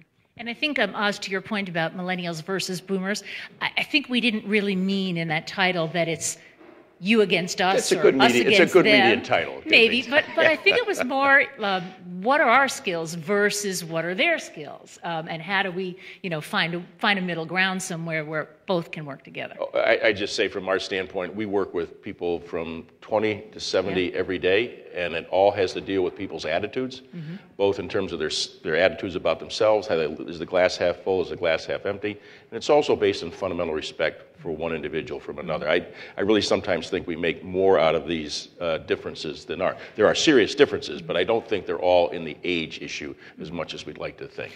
Tim, you have been nodding your head behind me. I want to just give you the microphone for a minute to have you stand up. This is Tim Herbst. I'll reintroduce him, first selectman of Trumbull, and you were nodding at just about everything that Wanda was saying. And including what Wanda said and also what Oz said when we talk about there's no easy solution. And almost 2 decades ago, there was that debate of whether it takes a village or whether it takes a family. And in actuality, it takes both. It takes both. It does take community. I think when we talk about what happened in Newtown and we look at mental health, I think it's about a community being engaged, about a family being engaged, about a community providing opportunities for young people, whether they be extracurricular activities. We're having a debate right now in Trumbull about eliminating pay-to-participate fees for student athletes and those that participate in fine arts. And we want to eliminate pay-to-participate fees.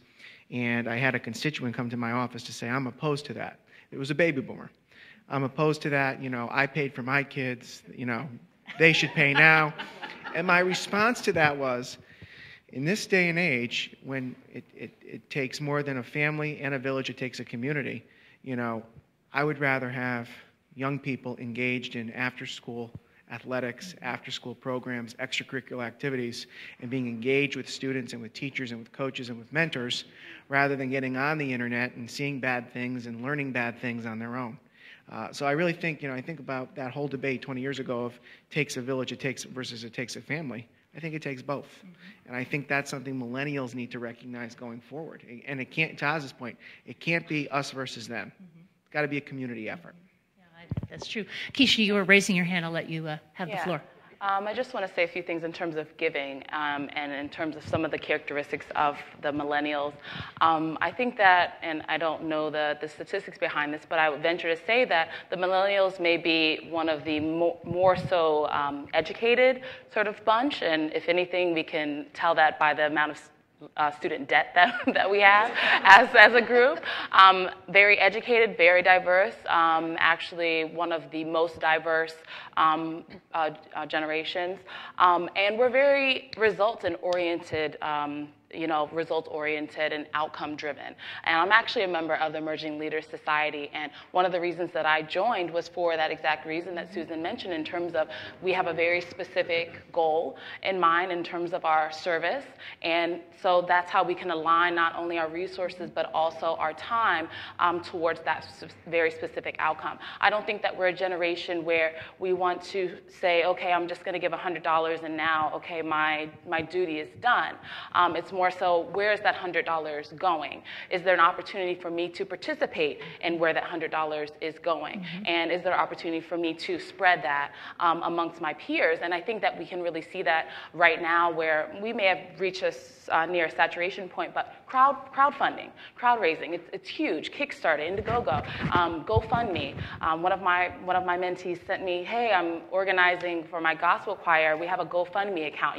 Send it out to your network. And so the way that people are giving and the way that people expect to give is very different. They want to be more affiliated and associated with that and draw in some of that sense of community that we so desperately want and we so desperately need, but due to sort of the way that we're in everything all the time, it can be a little hard to attain.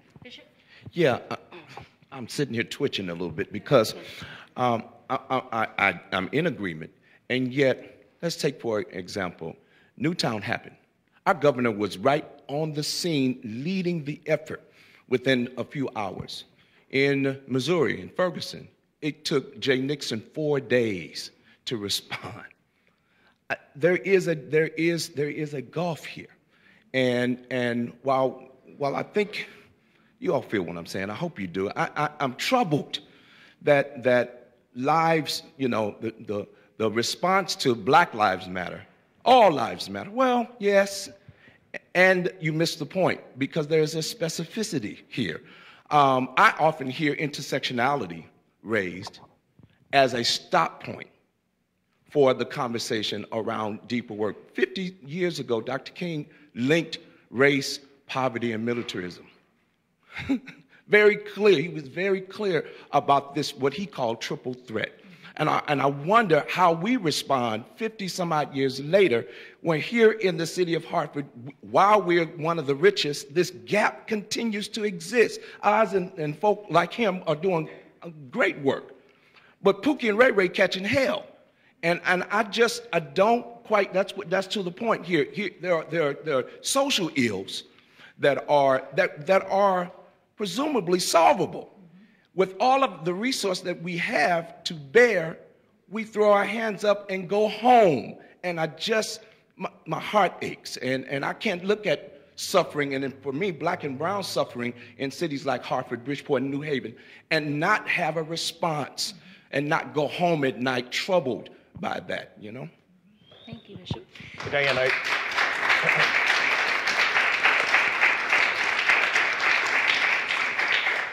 Mary, I want to have you stand up.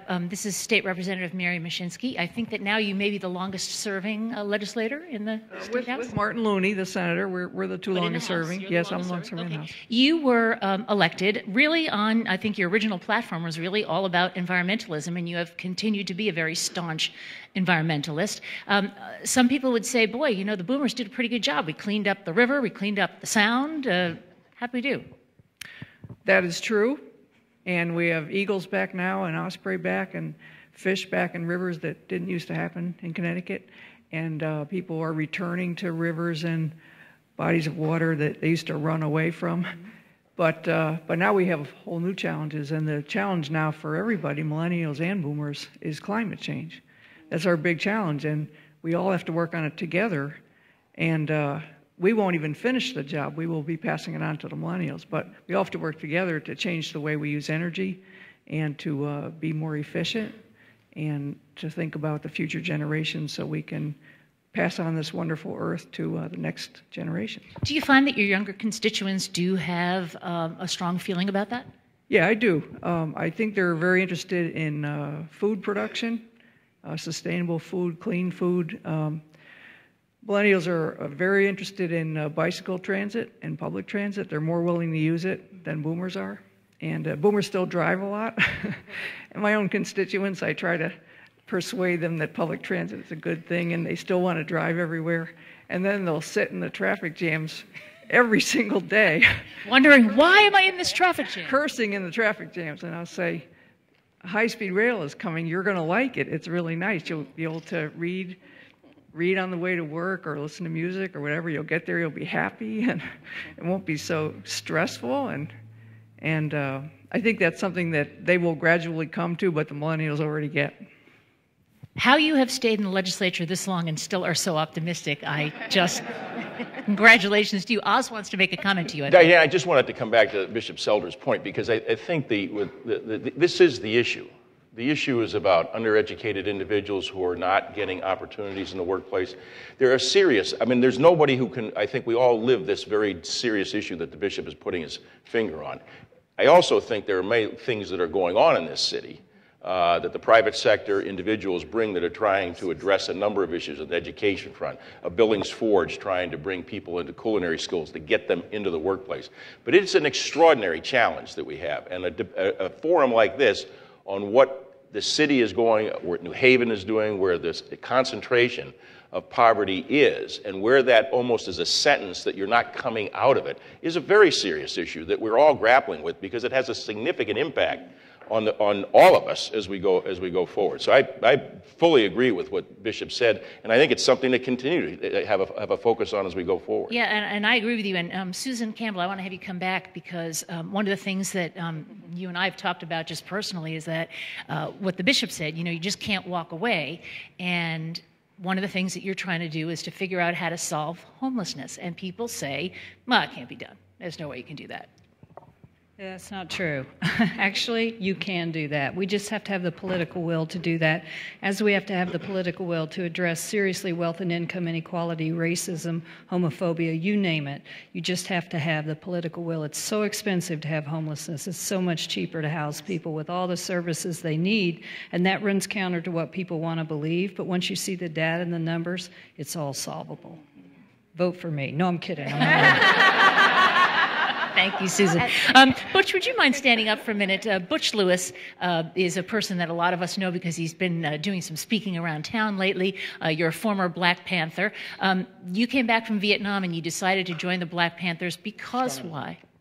You started the chapter here in Hartford, right? Basically because when you came back, I came back in 66, 67, and it was racism. It was racism, and the Army had just integrated in 63, and I was in a racist organization, Big Bloody One, and I love it, okay? And I was in a recon unit. So when you come back to Hartford, Hartford hasn't changed to the day, and I'm 70. You have two cities.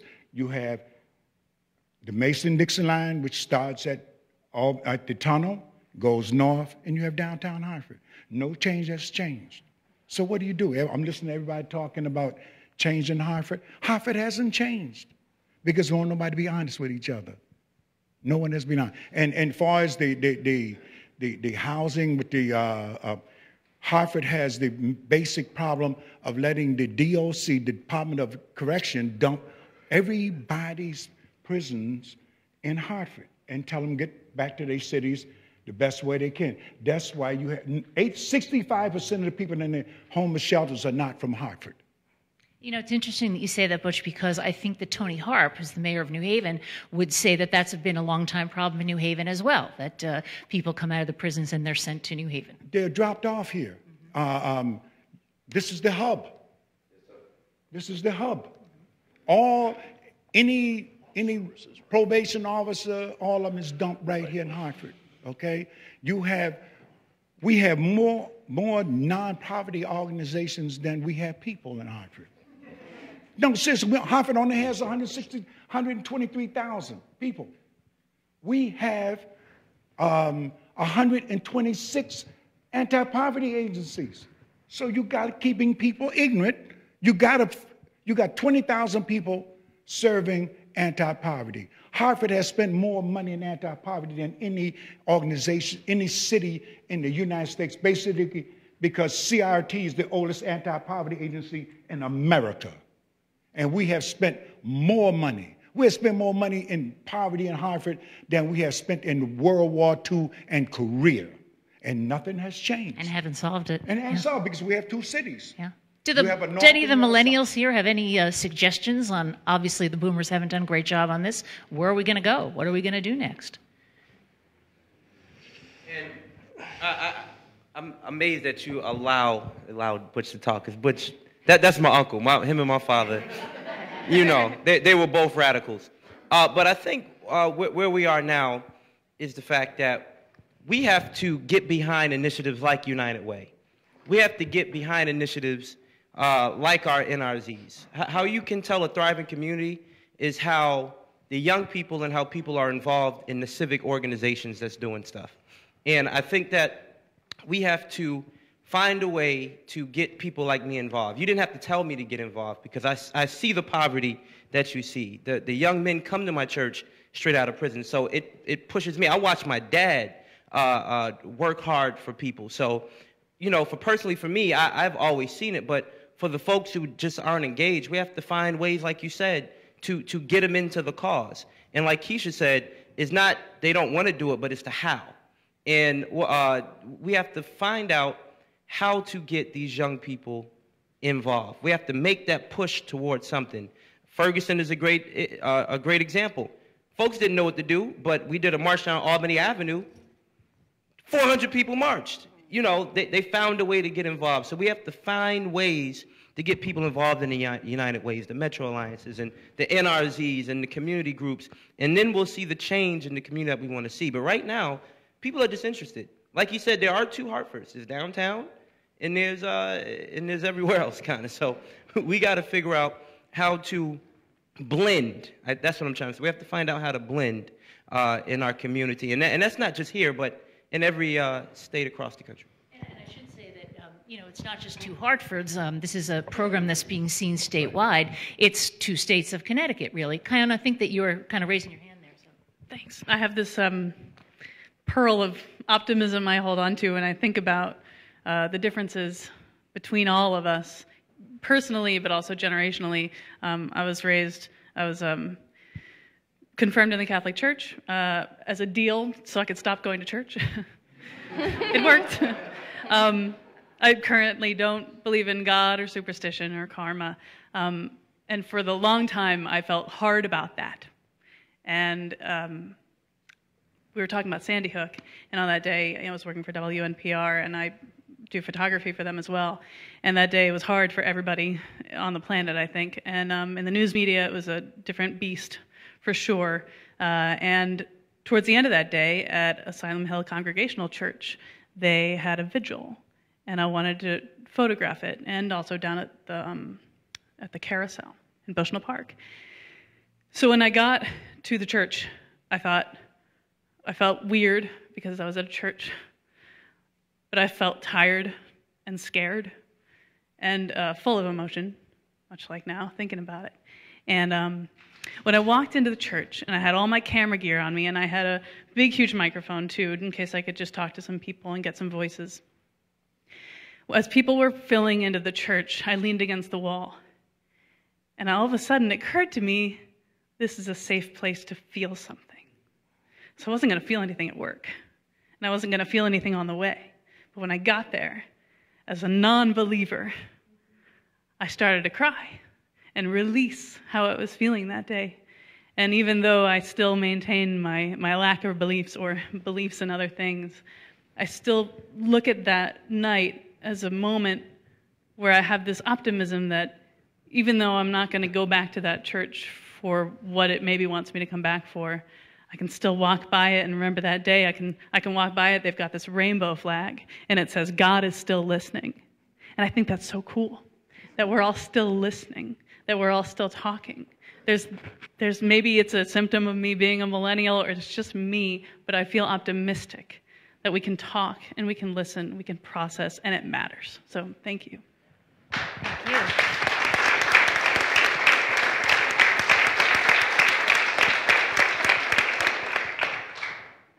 I want to talk to Phil Ouellette for a minute.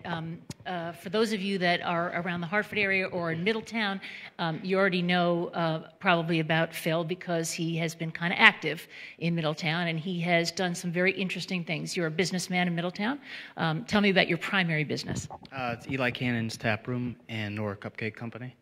Now, you know, we talk about the two different Connecticuts. Your end of Main Street didn't have the same kind of development that the other end. A lot of people who have been to Middletown in the last few years, they know that it's really picked itself up and that there's restaurants galore and all kinds of stuff going on. Not as much down where Eli Cannon's is. No, it was very depressed, the area. Maybe that's why the space was always available.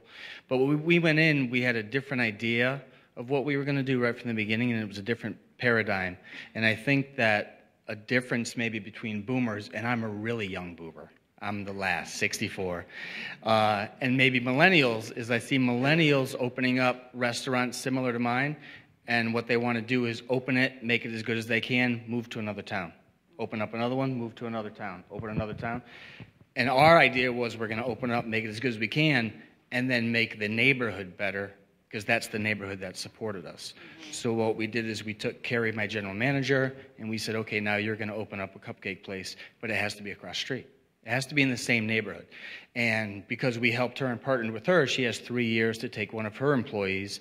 They have to open up a business in the same neighborhood. You can't go anywhere else. We're not going to open up another Eli Cannon's in Avon or Farmington or whatever. Nora Cupcake is always going to be in Middletown, but we have to continue to help our employees that helped us. So you you capitalized her business. She always wanted to bake. You not only capitalized her business, you pretty much threw her out the door of your restaurant because she wasn't going to leave. Yeah, at the time... She didn't want to take that risk. I said, this will be awesome. You're a super baker. It's going to be fantastic. She said, the economy is super bad. I can't do it. I like my job here. She'd been with me for 15 years. She said, I think I'm just going to stay. Space across the street opened up. We said, listen, Carrie, the stars are aligned. It's right there. I'll partner with you. This way we'll be partners. You're not leaving here. I'll help you. It's going to be awesome. The economy. I said, okay. And I love my job here. And I'm secure here. And I said, okay, that's awesome. You're fired. Now you need a job. And I'll help you go get a job over there in your own cupcake place. And she did, and she's a tremendous success. It's fantastic. And you made her promise that now in 3 years, if she's successful... And 3 years is up on New Year's Eve. So she has to start the process on New Year's Eve that one of her employees has to open up a business in the same neighborhood of Nora. It's fantastic.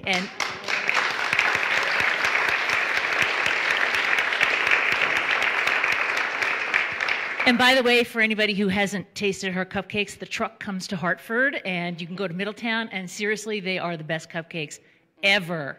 And I've tried a few all over the place, and they're the best ones ever. They're fabulous. And they're in the lobby as you're leaving, because Phil just likes to do that. He had to bring some stuff with him, because he doesn't go anywhere without the cupcakes. Because, in fact, he told me a good way to get your political leaders to listen to you is to drop cupcakes on them, right? I never said that. What I said was that the wheels of the political machine are better greased with cupcakes than they are with anything else. And I found that whenever I was trying to get some zoning thing go through, it's cupcakes to the secretary before you meet with whoever you're going to meet, always, it doesn't hurt. It doesn't hurt. The cupcakes can't hurt. I want to talk to, do we have any of the folks here from Reset? I want to talk a little bit about social enterprise. Right behind me? There you are. Hey, Chris. Yeah, Chris, stand up, please, if you would. Cupcakes is a benefit corporation too, isn't it? Yeah. Tell me a little bit about social enterprise and what it is as a business and who's really getting into it. So, First, give us the definition. Yeah, so I'm a member of Reset, which is the social enterprise trust over their offices around Pratt Street, and I've been working with them for a couple of years. And the way they define social enterprise is a business structure to solve a social and/or environmental problem. So the idea is that there's a business model behind it, but that business model and your revenue is really driving the social change that you want to see in communities, and specifically with Reset, it's here in Connecticut. Mm-hmm. Have other businesses, more traditional businesses, do they take these businesses seriously? Yeah, I think absolutely. I mean, a really great example is J.P. Morgan Chase. They do a running survey of impact investing, and they foresee that within the next 5 to 10 years, that market will grow globally to be $1 trillion investment market. So I'd say that someone takes it seriously. It's interesting, Chris, that what I've been hearing and reading and all is that a lot of millennials are very interested in when they go to work for a company, what does the company do besides what they produce? What do they care about? What do they put their money behind? And, you know, back in the day, you might not even have thought to ask that question. Plus, you probably couldn't have found out, whereas today... We expect it.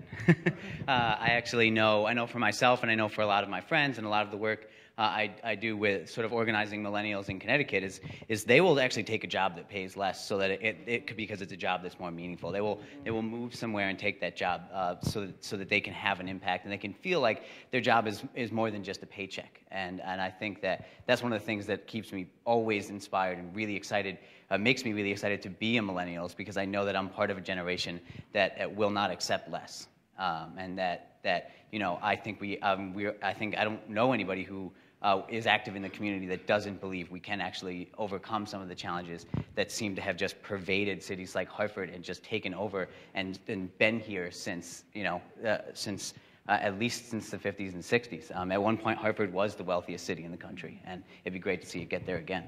Chris, there's been some discussion also about other states having taken a lead in social enterprise, that there are certain types of legislation that may be needed in order to help these businesses move forward. What would that involve?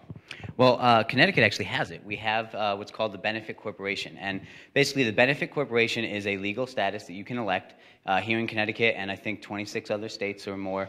And basically what it just means is you're still structured like a normal for-profit business, could be an S-Corp or a C-Corp, but really you make a public and actual legal commitment to the social impact that you want to have. You state it in your documents as a business, and every year you have to file an annual benefit report that is reviewed by a third-party standard and compared against it. And really the idea there is to not just say you have a social mission, but sort of prove that you have a social mission and be forced to demonstrate that year in and year out. And one of the really important things for that is that greenwashing is a serious problem. And what do you mean by that term? So greenwashing is a way of a business, particularly larger corporations, to sort of say, don't worry, you know, our product is really great, you know, because we give 1% or something away. And it kind of makes people feel a little bit good because, you know, we do feel really good when we are helping somebody out, but their impact is pretty minimal. If you have a company, for example, that's trying to monopolize the water supply in a developing country, but at the same time, don't worry, we're giving 1% away to, you know, for education or something. You know, it kind of just doesn't balance itself out. I have to think that the first social enterprise company that I was really aware of was Paul Newman's company that said, you know, their motto was all profits to charity, and they have done that. They've given all their money away. Tom Allen, I want to give you a chance to talk a little bit. You work for Senator Blumenthal, and apparently you have been interested in public service ever since your childhood. Right. Yes. It's actually something that came to me really when I was in high school. I developed a keen interest, and I actually owe a lot to my teachers, and then to my professors at college. Dr. Matt Warshauer, who's here with us tonight, was one of my professors at Central Connecticut State University, and he was a great inspiration there. But a lot of it, I think, comes from the fact that, and won't know if I will speak to all millennials about this, but there's the sense that we're very aggressive about tackling the issues because we're tired of constantly reacting to everything. A lot of the concerns I get from all individuals from all generations is that we are a reactive nation, that we respond to issues only after a crisis happens, that it takes a disaster or some kind of catastrophe for people to decide to wake up and say, wow, we have to do something about this. And that's frustrating. And I think for millennials, particularly who are so familiar with technology and are aware of the other alternatives, the solutions, the possibilities that are out there, we're frustrated that the system, through whatever form, doesn't tap into these solutions, does not take advantage of these options and applies them to solve the problems today. So that's where you have a lot of individuals who start on their own organizations or get involved in groups or organizations that are outside the main system. And they take this active role and they run with it, because we're waiting to constantly react to problems. It's just not a solution. And as Chris has pointed out, we don't accept half measures. We don't settle for anything less than the answer. Thank you. We could bring a microphone right over here to Professor Warschauer. I just want to find out about right here. Keep coming. How you inspired somebody like this and why? You're just a Gen Xer, aren't you? I mean, you're kind of ignored and yeah. Oh, your mic's not working. I'm going to hand you this. Thanks, Diane. I fall in the valley between these two groups. I'm a Gen Xer, and we grew up being angry, and not necessarily believing in institutions either. With people like Tom in particular, it was really hard because he wasn't that good a student. And no, I'm just kidding. Tom is. I know. I can't go back and change his grades anymore.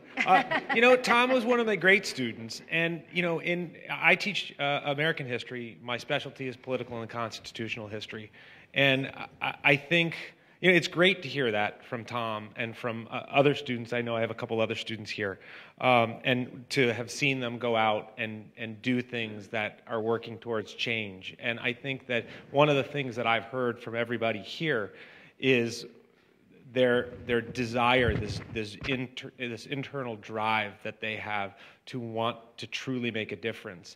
And I think we always, because we all push ourselves and we wonder about, are we really making a difference? What is it that we're doing that is making a difference? And I've been teaching at CCSU for this is my 17th year. I had dark hair when I started, and. Yeah, and I still, even with working with great students, I still personally, myself, wonder sometimes if I'm making a difference and if there's not more that I could do to make a difference. And I think what Susan Campbell said earlier, I think really matters. And one of the things, and that was that, to touch one person or two people or three people and watch them go out with that spark and go and do something, that's really what matters. And I find myself, one of the things I really worry about is whether history matters to our society any longer. And as an historian, it matters a great deal to me. And I always try and teach history, not just the sort of factoid history of isn't that nice to know, isn't that quaint, but rather that history it can be empowering, and that history should be learned for the impact that it has had on our society and what it tells us about who we are today. And that's always been my drive for history.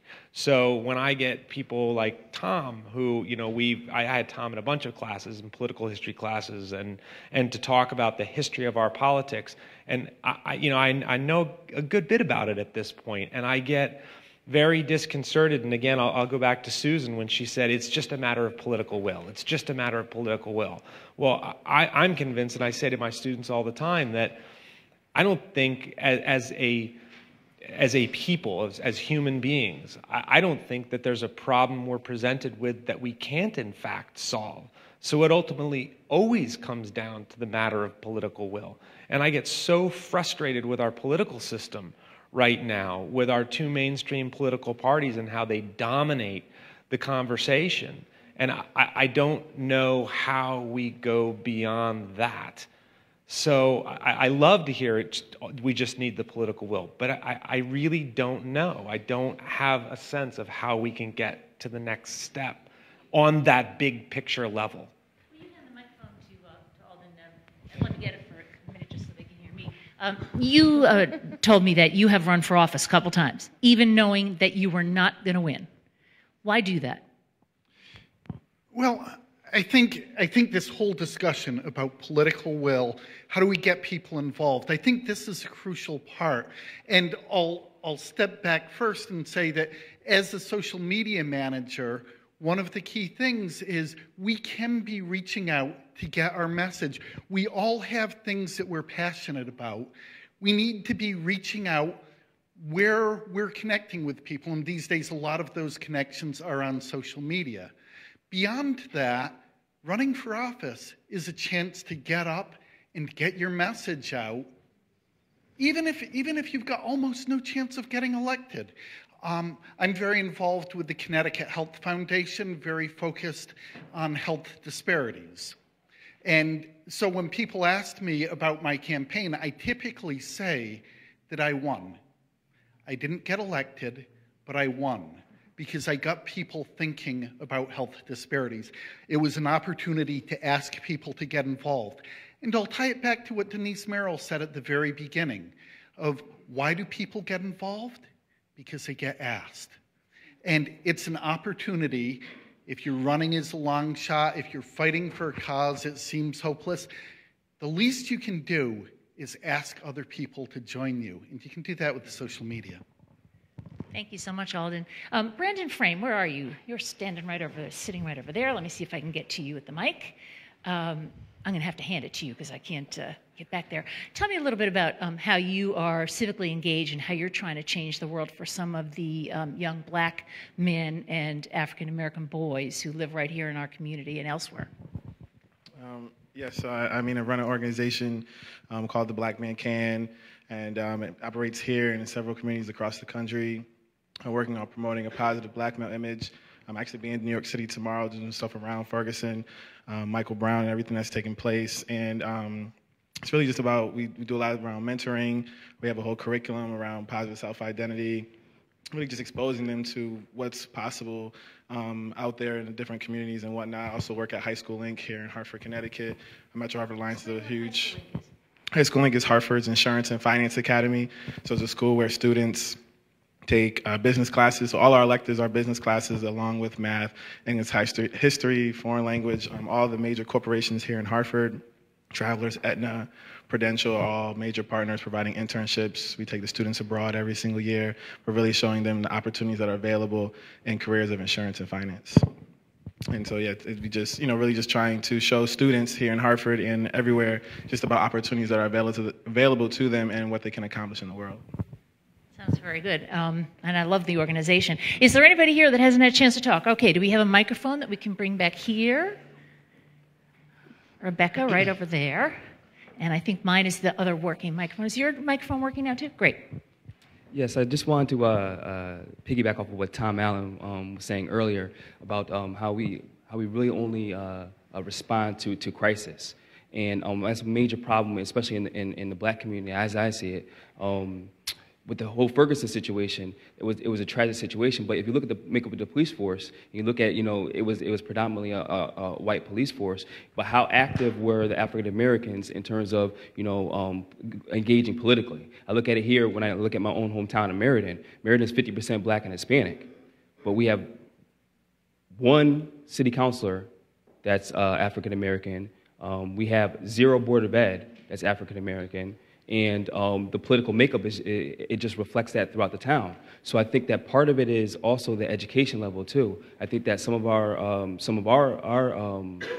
people don't understand who governs them. When your mailbox breaks, you don't call it the White House, but everybody came out to vote for Obama in 2008.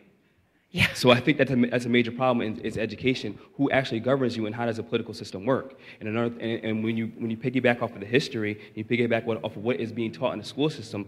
Common Core it's great. I mean, Common Core is being echoed, but our kids are not being taught how to think freely for themselves because everything is so STEM, Common Core. But where's the history? Where's the civics? Where's all the other things? I went to a high school in Meriden, and I asked. Randomly, I walked down the hallway and I asked 20 African Americans, what does the NAACP stand for? None of them could tell me what the acronym stood for. None of them. And now you're the youngest president of the chapter. Well, yeah, I'm one of the youngest in the country, but yes, well, yeah, and it was kind of sickening when you're looking at African Americans, and we're like, do you realize that if it wasn't for Brown versus Board of Ed, you wouldn't even be able to be in the school like you are today? But out of 20 random African Americans, nobody could tell me what the NAACP stood for. So I think that we have to readdress how are we teaching our kids, and what are they actually learning in school? Mm-hmm. Thank you, Jason. There was someone over here who wanted to talk. Yes. Oh, thanks. I'm Becky Coates. I'm with Occupy Hartford and a bunch of other groups. Speak up a little bit, Becky. I'm with Occupy Hartford and a bunch of other groups in Hartford, and just want to start by thanking all the boomers for really opening it up for the millennials to really go forward making change. Like, we grew up thinking like, yeah, obviously everyone's equal, like, duh. We were taught this by our parents, and so I think we're in a great place to start moving forward and start working on the change that's still around, the change that need to happen because of the inequality that's still around. But I just wanted to comment on millennials' methods versus boomers. Please. And we might not have like big sweeping movements. Like, we tried with Occupy to really have this big sweeping top-down reform kind of thing. But I think what's happening more, especially in the wake of Occupy, is a lot of smaller local initiatives popping up. I know, especially in Hartford, from Occupy Hartford, we have Activate CT, which is me and Deborah are part of, and we were big with getting GMO labeling in Connecticut. And there's Commonomics, which is we share ideas in sustainable living practices and alternative economies that are going on around the state already. And out of that was born the Manchester Area Sustainability Cooperative, which I'm a part of too. And we're focusing smaller and smaller and smaller on how to make local change in a grassroots way that can then be repeated throughout the country. So instead of trying to do a top-down approach, I think a lot of millennials are like, we don't trust the institutions. We want to do it ourselves. And one of the things is, instead of being revolutionary, we're trying to be solutionary and trying to find ways to make it work in our local communities. And one of the things I want to mention is there's a great organization that I'm a part of called Grand Aspirations. It's a national organization, and what they do is they set up little hubs around the country, and it's youth-based. It's all 30 or under, unless you're like a local initiative, and it's very repeatable. And that's, I feel, the way that millennials will be getting change, is not trying to end the war or change Wall Street at a huge top-down approach, but let's just start living a different type of life. I see that with a lot of people that instead of trying to get involved in the political arena, they just are walking away from it and living alternative lifestyles. I think Deborah wanted to say something. Deborah, were you raising your hand? My name's Deborah. I'm out of Occupy, most specifically Occupy Hartford. The one thing that I do want to say about Occupy in general is that so many people are saying Occupy is dead. It's gone the way of the dinosaur. As Becky mentioned, a lot of us now are doing things because Occupy gave us the skills, it gave us the determination. I know that it made me realize that I have a voice. So I am doing now many things in many different areas because my skills were built originally through Occupy, and I feel like I'm doing things now because I didn't do them. I'm a boomer, and I wasn't doing the things that I so desperately believe I should have been doing way back when. And it's time for a lot of us, I believe, to do now what we might not have done earlier. And I think I'm going to let that be the last note of the night, because that sounds to me like someone who learned from millennials and brought some boomer issues and skills and expertise and life experience. And I think that's sort of where we're all going with this. The boomers are getting tired. They want to go home. Some of the seats are empty. The millennials want to go out clubbing. That's why some of the other seats are empty. So I think that we're going to wrap up this conversation, but hope that we will stay in touch and that we will continue to have this conversation. I'm hoping that you found some ways tonight to find a path to getting involved civically in many, many different ways that are available. And we hope that you'll continue the conversation with us here at the Old State House and at the Connecticut Network. And for Rules of Engagement, I'm Diane Smith. Good night.